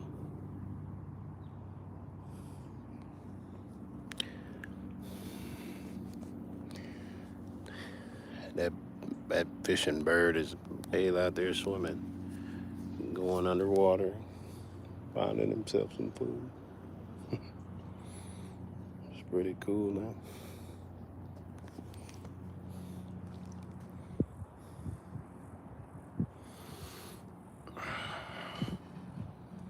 This morning I looked up at my waves and I was like, damn, son, what the fuck? Them hoes is coming. Then I looked at my edge up and I was like, damn. For years now I've been pushing my edge up back when it's supposed to just go straight down. I'm thinking I'm going straight down because I keep tilting my head, but I'm really just pushing it back myself.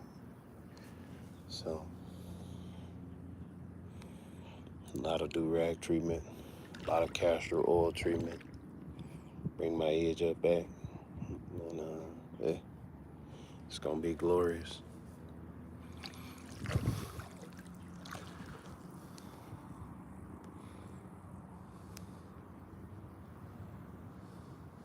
Here you go, Mr. Crispy. Let me do this for all the haggards. Can't even type anymore. That's okay. You'll be fine. Crispy. That's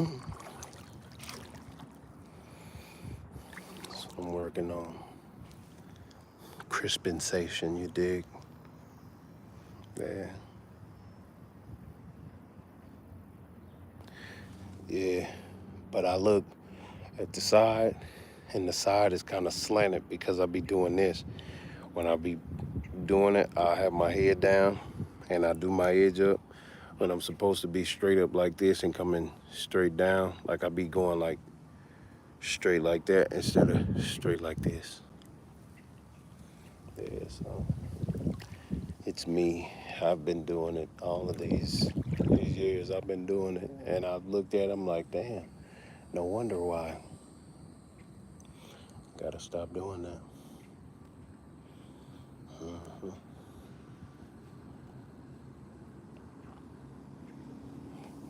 self-reflection is it's a major thing. Changed the shape of my head just with my age up doing that.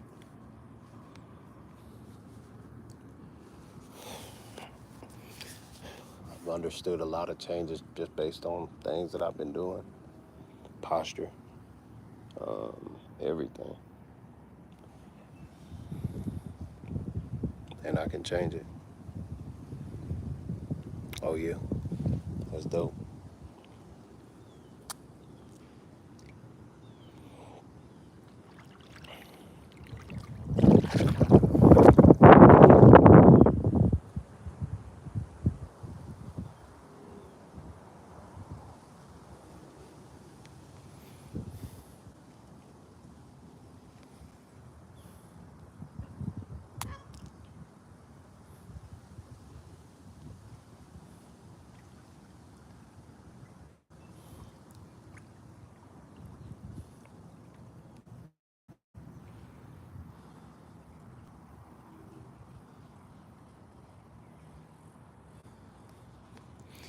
Well, was you able to get him crispy on his passing? He probably appreciated that.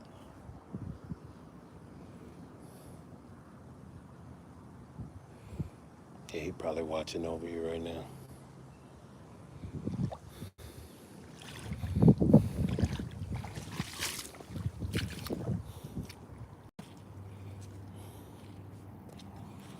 Get the shit right here on this one.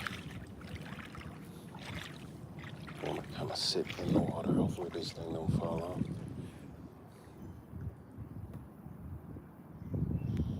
Yep, see? Sent that nigga into the afterlife with you. That crispy work. Yeah. Yeah. That's what I'm talking about. Send the nigga into the ethers. Crispy. Shout out to everybody who jumped it fresh in the casket, man, and got that crispy work, man. Now you in heaven. Sharp, you dig? Sharp, you dig? Yeah, sharp. You up there sharp, you dig? Sharp. Yeah. Yeah. Crispy, man. Nah, for real though. You know what I'm saying? Clippers. Bzzz, bzzz. Sharp, man. I don't be wanting to go in the casket, but man, I don't know. I'm starting to think about it, okay? Like have an open casket, but then cremate a nigga, fam. You know what I'm saying? Like, it shouldn't be mangled up when it's that time.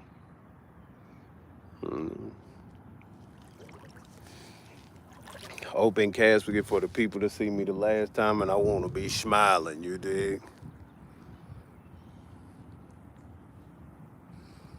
Just like that.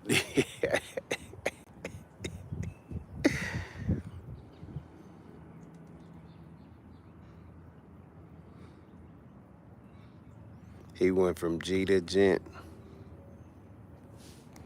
Indeed. I've been a little bit of both all my life. You know. Now I'm just a man. Blank canvas of possibilities, you know. Anything could happen at this point. Good. I'm not saying bad, but anything can happen at this point. You know, it's a good and challenge, because, you know, when you start really like reflecting, you know what I'm saying? You get to looking at how people see you, and you have to be considerate, you know what I'm saying? You know? You already peeped that. Let go. So, You got to, you know what I'm saying? You got to peep it. Matter of fact, check this out, y'all. Let's go ahead and just do the honors. Now you see it's nappy a little bit just because I'm working, but my hair is straight the first half inch, inch and a half. And but then the more I brush, it gets wavier.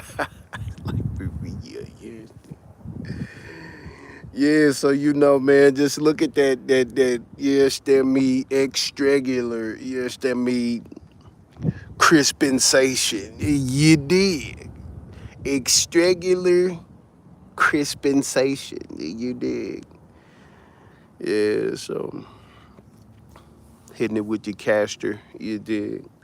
So I can be the wave master, you dig. I'm trying to get some of these. I'm trying to get some of them. I'm trying to get a couple of these, man. All the way around the pool, you dig? I'm trying to get crispensation, you dig? I'm trying to get wavism, you dig? All the way around the clock, you dig? Yeah, I'm talking about crispy, man. Sharp, you dig? Cause I used to remember hitting the barber shops and you understand, they looking at it, you know, they listening to it. Yes, I mean, they ain't watching my teeth, they watching my technique, you know what I'm saying? They like, yeah, you got that now for real. Now, for real. I can tell you one of them. Yeah, I talk that talk, man. Yeah, you did. And then when I got it, you know what the fuck going on. I'm a dangerous man with some money in my hand. Keep up. I'm trying to get that. I'm trying to get that wave life, that wavelength. You know what I'm saying? Let you know like what's coming off of my now for real. My wavelength is greatness. You know what I'm saying? Let go. So I'm getting healthy. You know what I'm saying? Extragular. You understand? Cause I ain't regular. You got extraordinary and extra. You got ordinary and extraordinary. You got regular, and now you have the new extragular. You dig? Yeah, I'm extragular. You dig? Yeah, extragular. Yes to me. Extragular. Yes to me. Extragular. Yeah. Yeah, there was a fish that just popped out the water, man. That was extragular. You dig? Yeah, new word of the millennium, extragular, you dig? Yeah. Yeah, that was pretty extragular. Yeah, laughter's a part of it. Look at Cuz over here. Now that's extragular. You're getting extragularly close, my neighbor. Oh, you see them waves too? Bet. Best time to come out in forwards. Oh, look at, see. That's why I like keeping my thing on, because it's wind. Dry you out. Got rain more water when I get back to the hut bucket, you dig? When I get back to the turntable, you dig? When I get back to the Casa de Ria, you dig? I remember when I was young, I used to just say, like, I'd call anything, anything. You know what I'm saying? It be anything, you know what I'm saying? Say, fam, where we finna go? Shit, man, meet me at the rendezvous. Yeah, yeah, man, you know that, you know the place to be, man. You know what I'm saying? Yeah, man. Matter of fact, I want you to hit point A, then point B, and make your way to G. You did. I bet. Yeah, you know, bring the what's the names. Yeah. Bring them torpedoes. Bet. I already got the sesame seeds. Man, I used to talk stupid as hell. I mean, it was kind of talking in code and stuff. it was just funny. You know what I'm saying? Because 9 times out of 10, we was doing some of the same shit in different places, and we'd have a lingo. You know what I'm saying? That went with your you know what I'm saying, with your movements, man. And niggas was just high schoolers, man. We was just high schoolers, man, keeping it, you know what I mean? That's it. We was just keeping it extragular. No doubt. You did.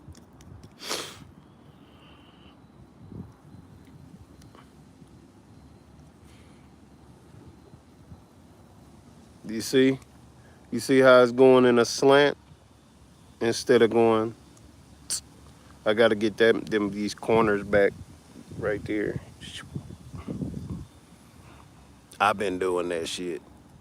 Not no barber. I've been doing it because I've been cutting down like this and then going straight down. So that's a totally different angle.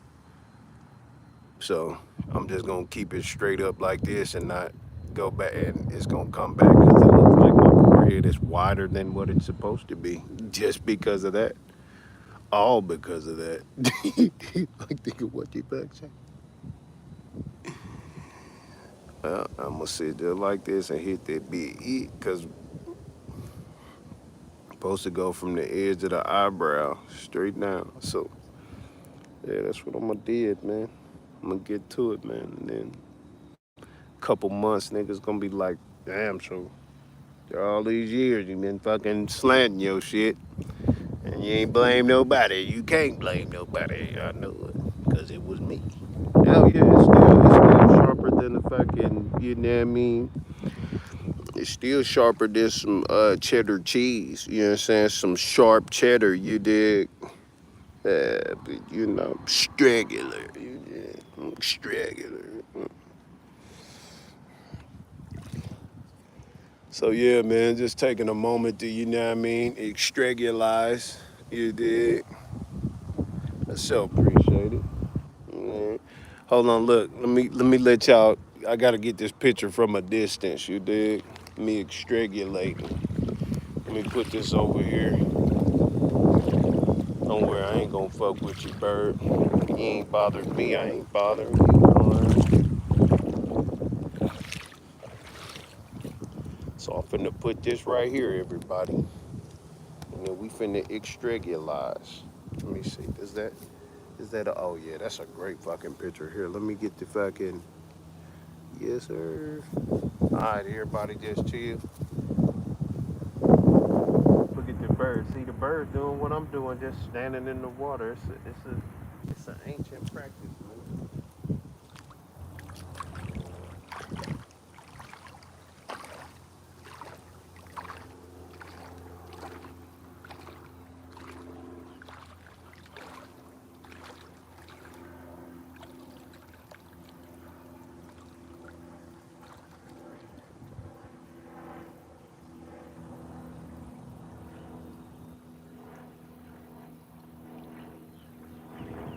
Extract.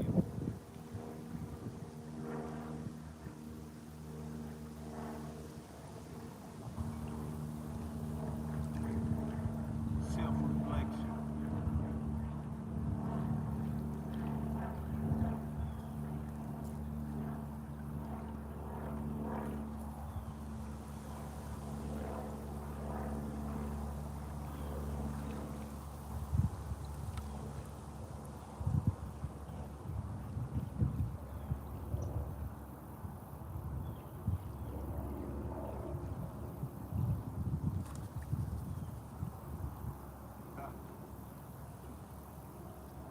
Look at this.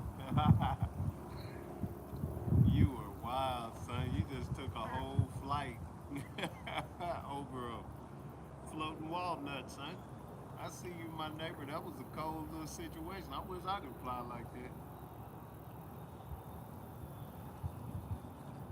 If I could fly, I'd examine the clouds. What's the meaning of this duet? To exist, I can't figure it out. If I could fly, Might examine the clouds. What's the meaning of this doing to exist? I can't figure it out. A duck just swam by, submerged, and look, all the birds done showed up because they think I got food now, and I'm singing, so that's pretty dope. I know he didn't just swim all the way over there. That's crazy. These ducks really be swimming, man. Going underwater fishing, swimming. That is crazy work. Wow. Hey, what's up, my neighbor? Oh, y'all look like quadruplets. Man. Don't worry, I ain't bothering you, man. You know what's going on. Minding my business, man. Being extragular, you did. Shout out to you, though. Boom. Ba-da-doo. Doom. Ba-da-doo. Doom. Ba-da-doo. Doom. Ba-da-doo. Someone asked me, what is your name? Some people tell me that I am a king. Most people say that I'm important in vain. You don't know me, and you're not in my brain. Let me tell you, I'm not what you think. What you see is someone lighting the way. I've been waiting to sing what I think. It's a method to finding escape.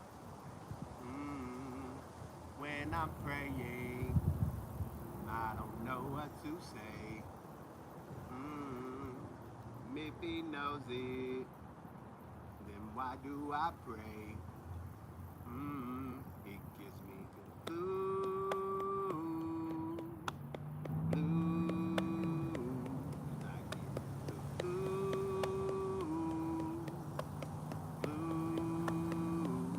I'm singing the blues.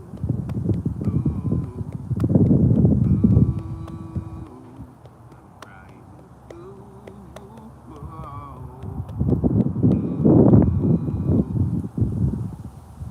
I've been searching for my purpose in life.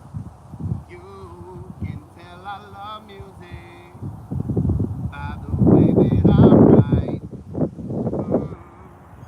If religion shall alter my mind, it's just a routine.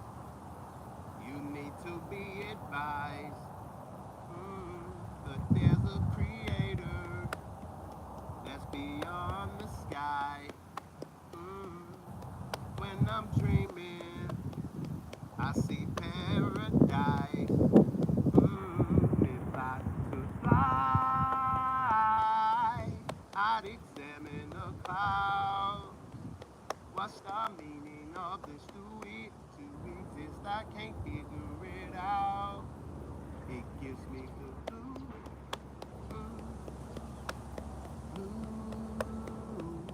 I get the blue.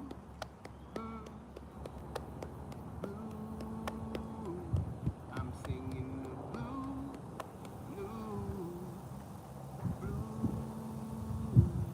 I'm crying the blue. Whoa. Y'all birds like that song? Yeah? Already, my boy. Sitting there resting my bones. In this loneliness won't leave me alone. Watching the ships roll in. Then I watch them roll away again. And I'm just gonna sit and watching the tide roll away.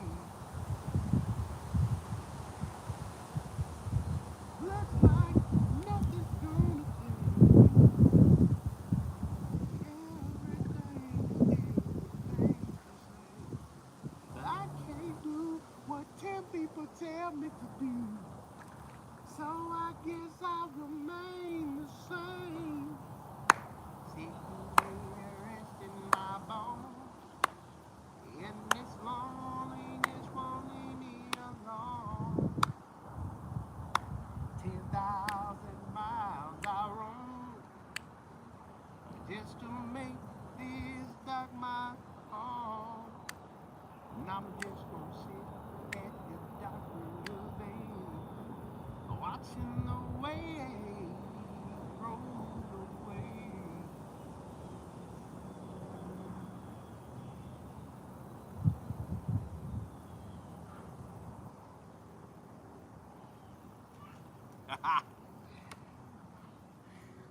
I just want to have a distant moment, you know what I'm saying? Not too private, but you know what I mean? A moment, you know what I'm saying? One of them moments, one of them extragular moments I can chop down into it, you did, you know?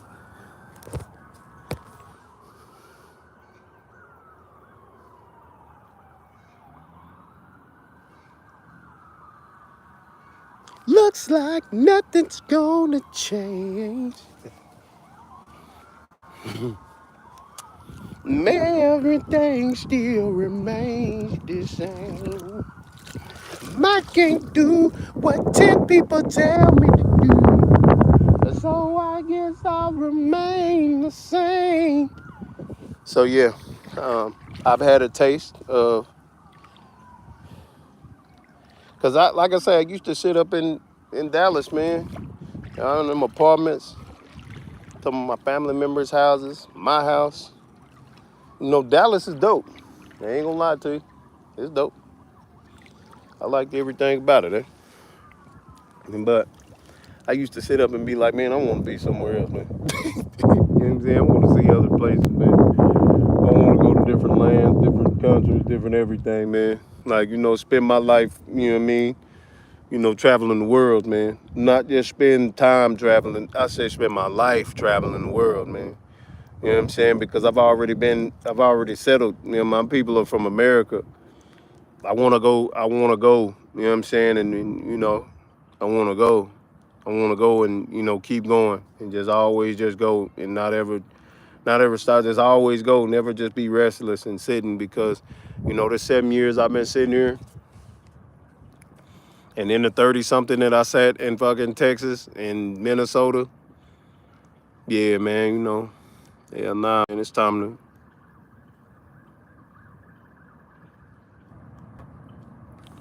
to make it happen, you dig?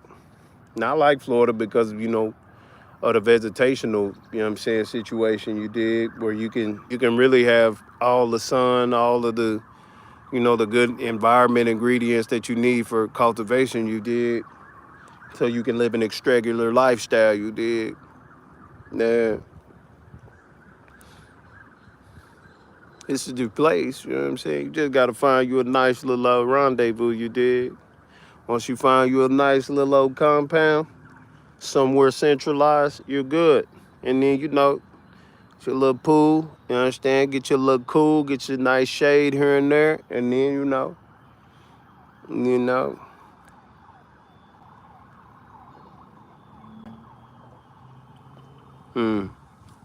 Yeah, the South is dope, man, but it's just so.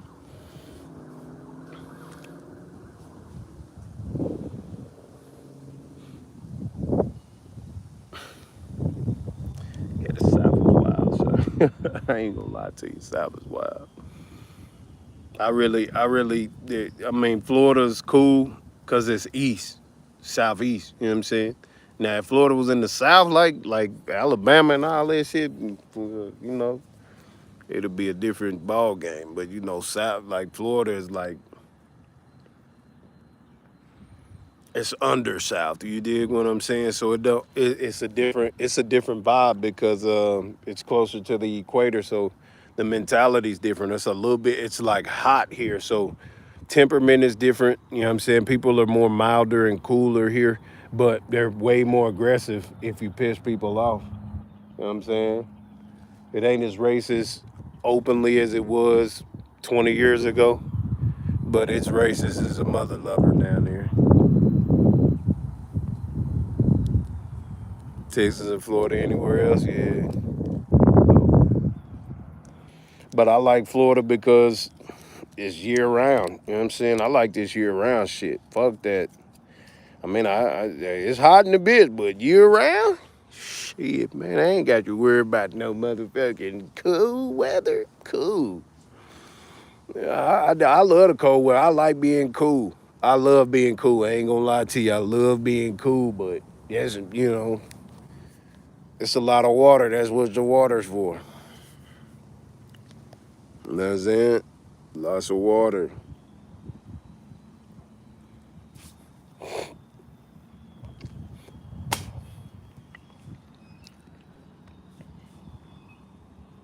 If I get my debit card, I'm going to a beach, man.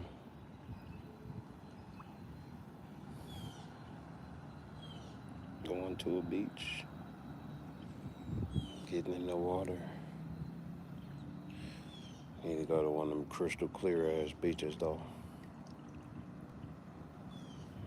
Some big. Yeah, Florida's a magnificent place, man. Especially when you got you some motion, man. You got you some things going on. Beautiful place.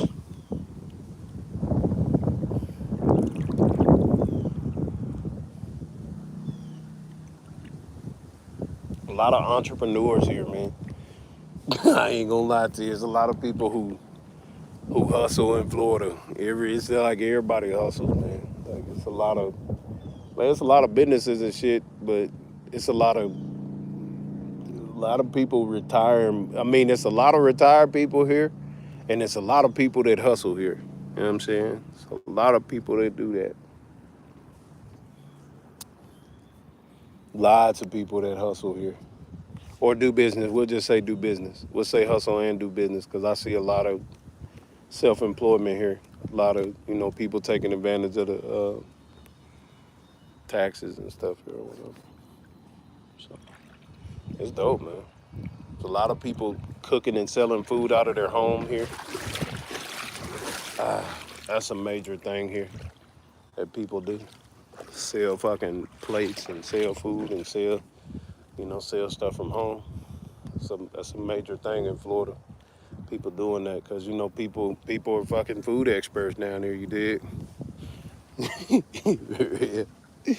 They got all of the exotic foods, the fisheries. I mean, you can't really just do, you know. So I think this is really the home of the food truck, basically. There's a lot of food trucks down there.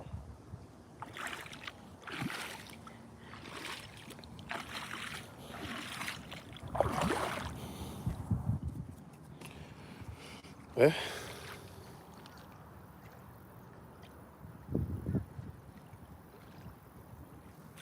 Oh yeah.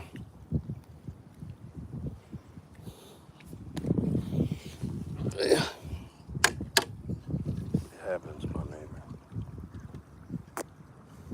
It always happens. Just when you think everything's going, life says, hey, have you thought about doing this or retrying this over? Let me take you back to that time you had that idea to do this one thing and you thinking that you're struggling, but you're just, adversity in the universe just tends to take you away from stuff that's distracting you from something that distracted you from something before. And now you have this new idea for the old idea, and that's where you're supposed to be at. That shit's crazy. It's like the universe knows how to, you know? So, shout out to the universe, respect for the universe. Universal law, what goes around comes around. So if you have a good thought that you've spoken into the existence or planned for, your dharma, not your karma, but your dharma, that comes back around too, especially if you neglect it and forget about it. It tends to pop right back up.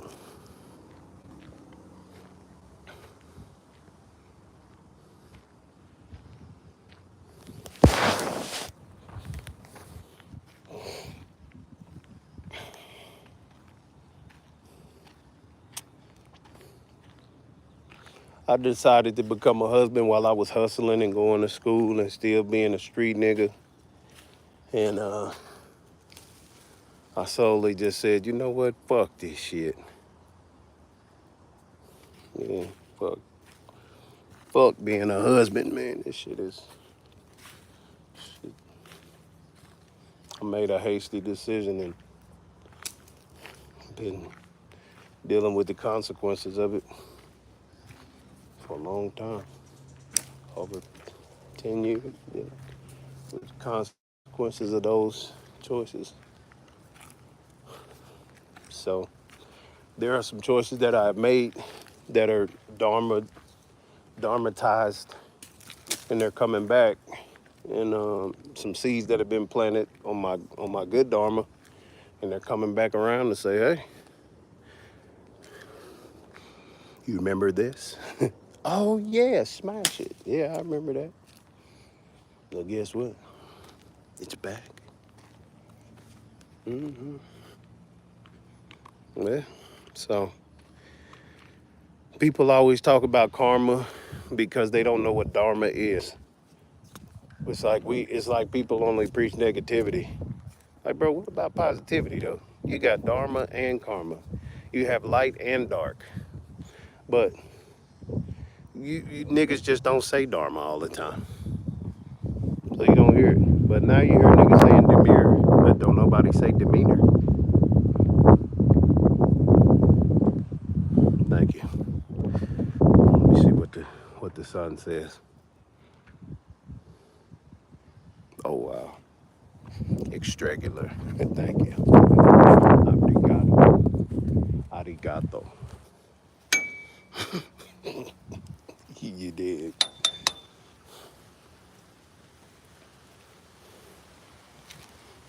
Smash it.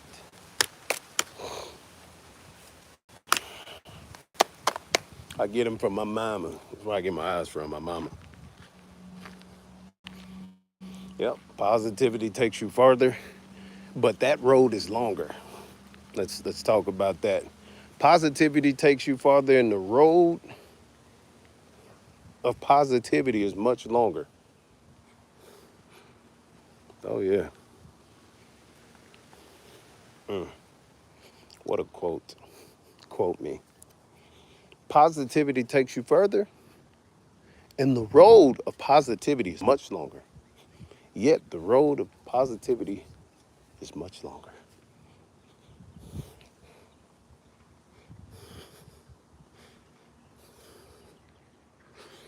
Boo boo. Like the bear. Shout out to Boo Boo, you dig?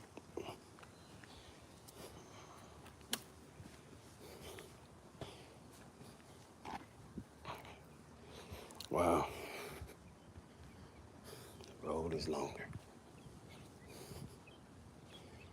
So I appreciate the extragularities of challenge and this, that, and the third.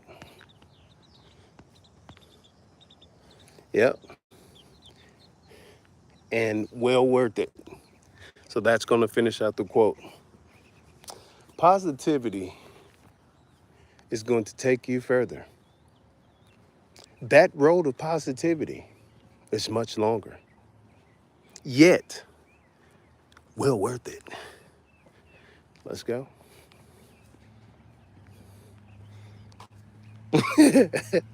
Yeah. Yet, well worth it. You dig? Quote me on that.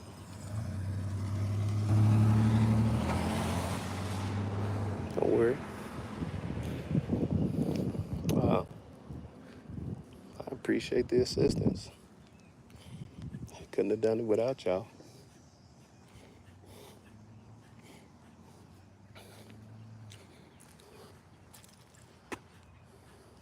Yeah, I couldn't have done it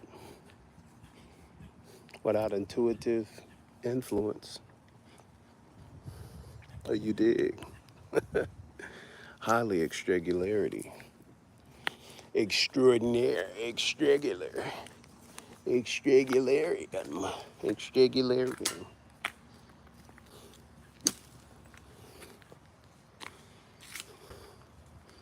You are happier for sure. Yes. I love motivating y'all. Love motivating you, and you. Why? Because this is YouTube. So guess what I do it for? You. I am you, and you are me.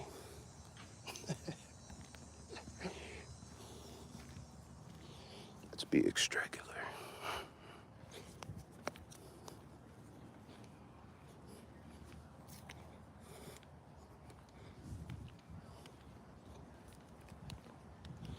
Wow, the neighborhood's getting cleaned up.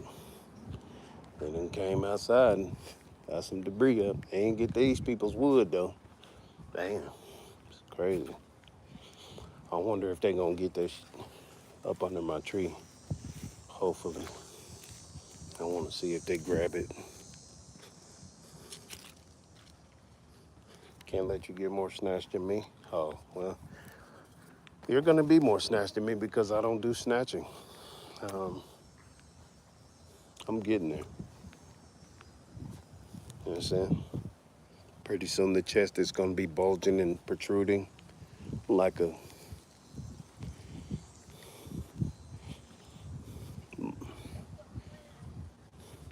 you know, yeah.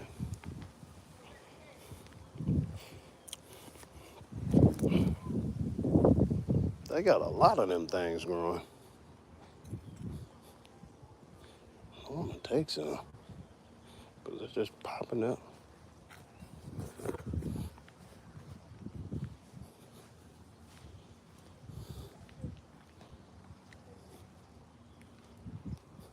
Nice little plants to have.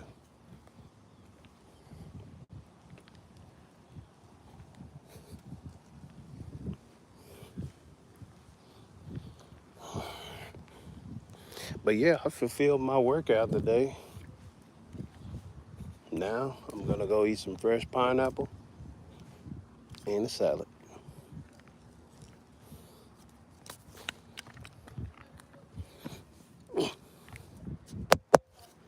You said once, you can teach yourself from YouTube. Public schools are not the best. That's how my daughter self-taught herself different languages. Indeed, you are motivating me to train instead of working out. Yeah, people need training. So they got this right there. Good deal. Is this a cactus? This is a cactus. Damn. We killed the cactus.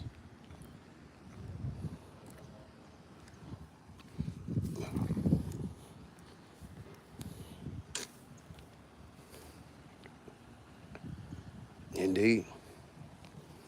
Yeah. Why not, man? It's time to.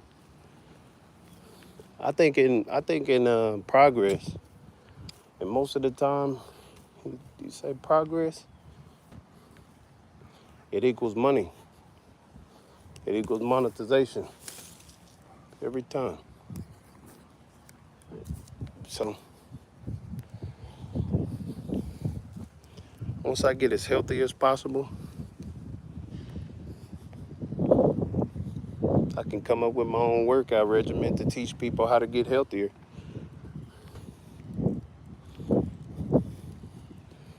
You know? Cut down some trees. If you eat cinnamon, the smell of tree bark, the smell of, chopping wood and all of that, all them little particles they get in your system. So just think of how much healthier you can be absorbing oxygen from outside, chopping wood, sweating, doing push-ups, doing calisthenics and stuff close to the ground. Yeah, I'm always grounded. I grounded today.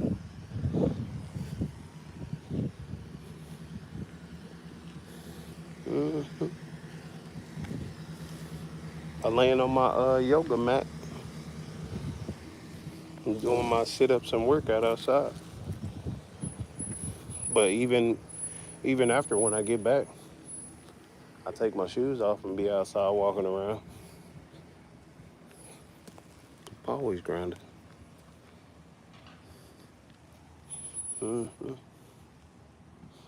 Yeah, I love staying close to the ground. In the morning time, I do grounding and meditation too. Go outside, get that moon energy. But put my body close to the outside ground, I do all that. Getting them electrodes, all that. Electrodes. I just be saying stuff. Man, these people had a tree fall on their roof. It's two houses.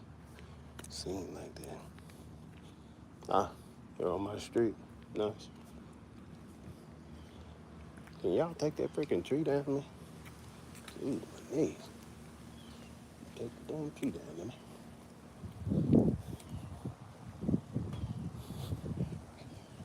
They down there.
Oh, I accidentally cut it off.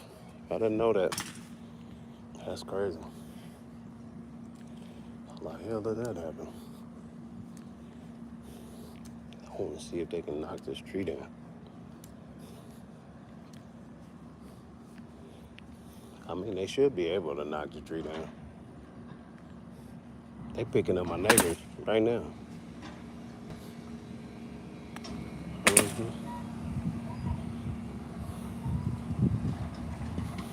Yeah. They're getting all that stuff. Let's go. they mix the wood in theirs. They didn't pick up everybody else's wood, but my neighbors, they put all of the sticks and trees and shit on top of it. So they got all the wood too. Like wooden fences and shit. They got all that shit. That's crazy. Let's go, neighbor. Put a 1-2 tree.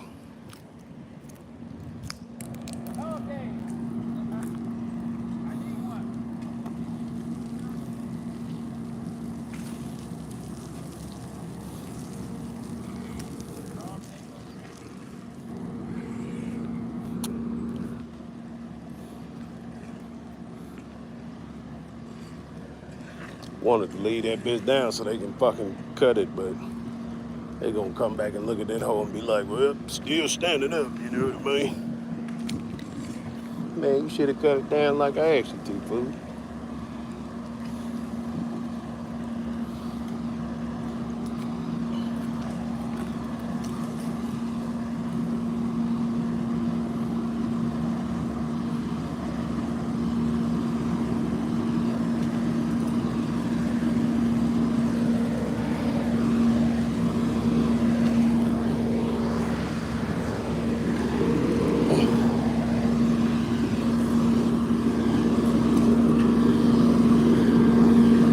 See what I was saying? Nothing about that. That'd be like your home, like your home insurance, but you gotta get the trip. Can't do nothing about that. Now look, when I had them come out before, because they got struck by lightning up there, yeah. So I said, hey man, that stuff is gonna fall. and all of that shit fell, right? And it was in the street. Huh? Pine? I don't know. It's like a pine tree or something, yeah, some kind of pine tree. But when it fell, I was like, I'm finna push all that shit in the street and say, hey man, come get this thing. But I just picked it up. Like most of this, I cleaned all this shit up myself. So I'm like, yeah, and then that shit just break down by itself. So I just say, fuck it. But yeah, I guess I have to cut it down myself then. Yeah, you gotta cut it down yourself. That's crazy. No that more. Bitch ain't fall on them like. Damn. Older now, we don't fuck with it. All right, well, I'll get it down. Yes, sir. I think it's gonna stay up a little longer now since they ain't got the, now. yeah, they ain't got the top piece up there. It still got some green in it too. It ain't dead nowhere. It Yeah, it ain't dead. That motherfucker ain't dead. But I appreciate y'all, man. Yes, sir.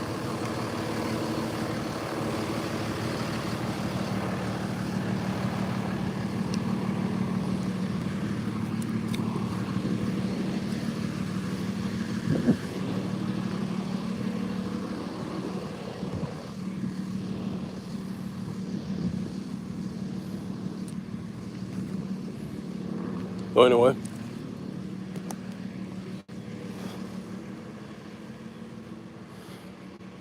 Yep, spread more positivity always. You gotta look. In the trash. Look at that. Hey man, you might die in there, my boy. You might want to get up out of there.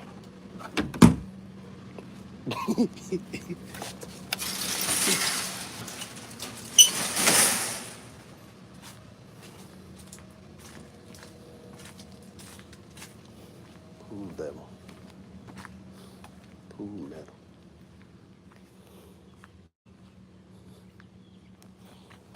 The water.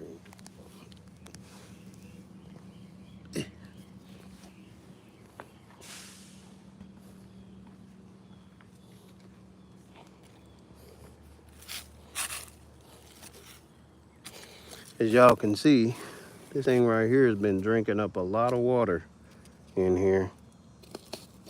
And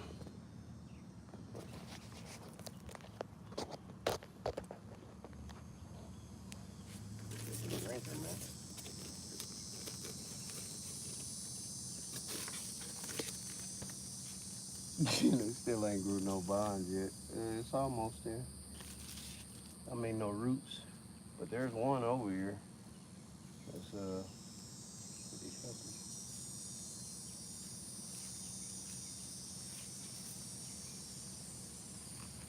I'll put some more water in it. Takes about 2 or 3 days for it to drink it all.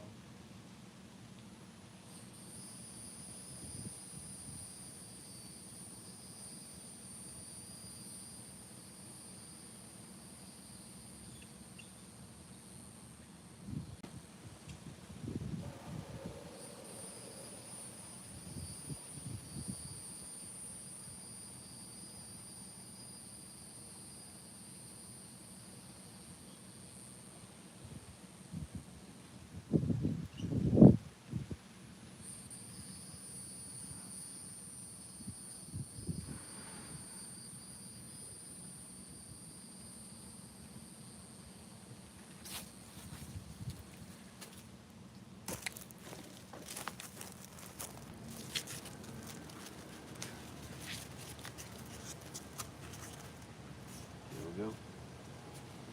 My water. Trying to keep it alive, man. Doing pretty good. They ain't dead yet.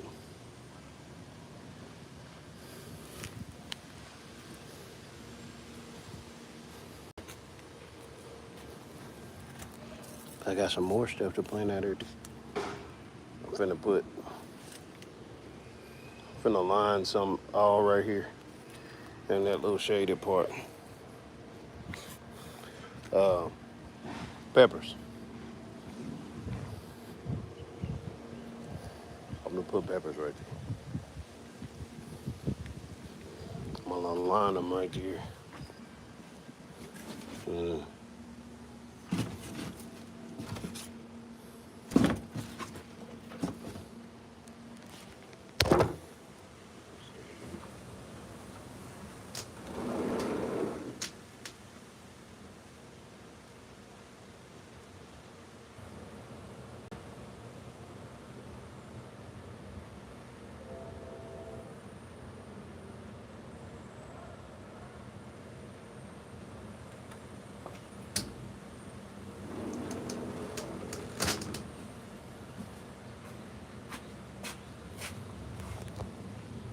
go. So this one is going, this is more basil. It's going over there in the dirt.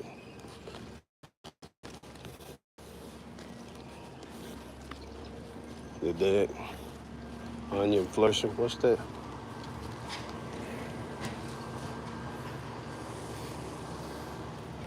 You can sit right next to your buddy. So that's finna go next to that one. Give it a couple feet. What we got? Old pepper growing right now. Jalapeno. There we go. I'm gonna take these over here. Dig them a grave. So let's go.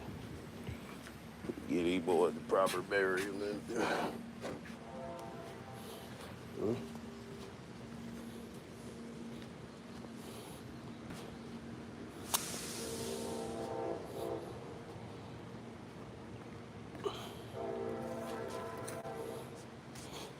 Damn. Give him a little water. So yeah.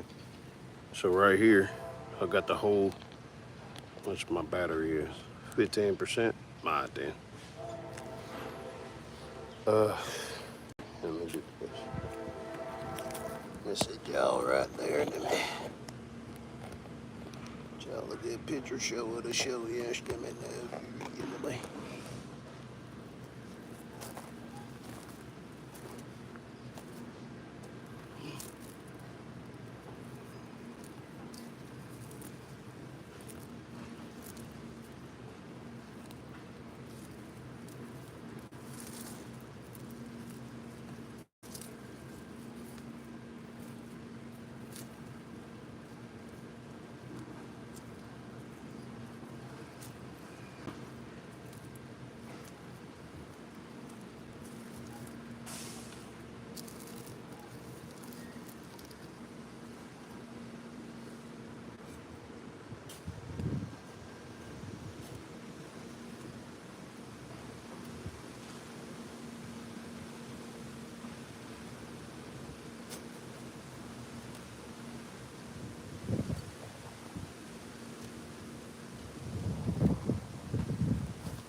Extragular.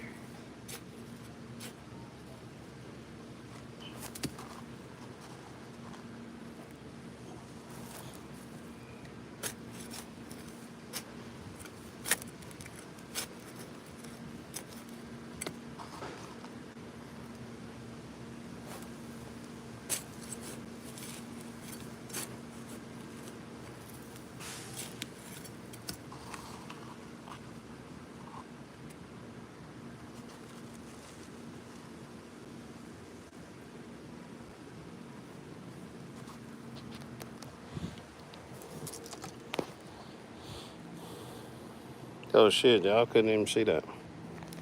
So anyway, jalapenos, bell peppers. Hey, y'all got they look, you understand? Extragular. So now gonna put some water in them and on them.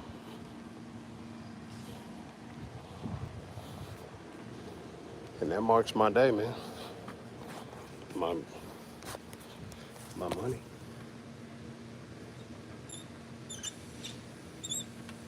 Get up and be productive. fuck this goddamn pineapple up. Watch this. Man, salad.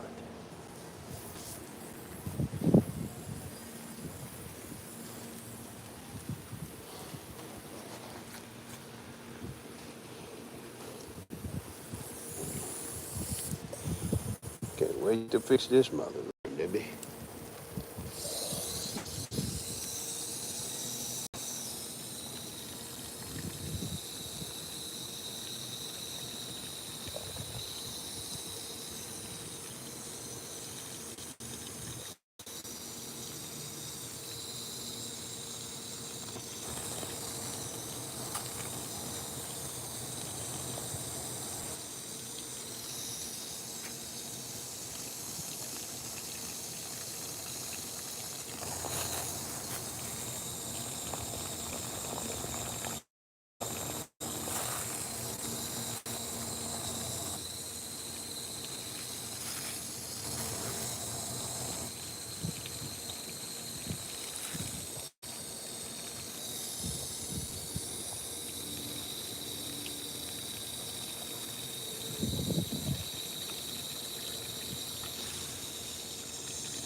Now, cover him up.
Extracurricular.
Oh yeah.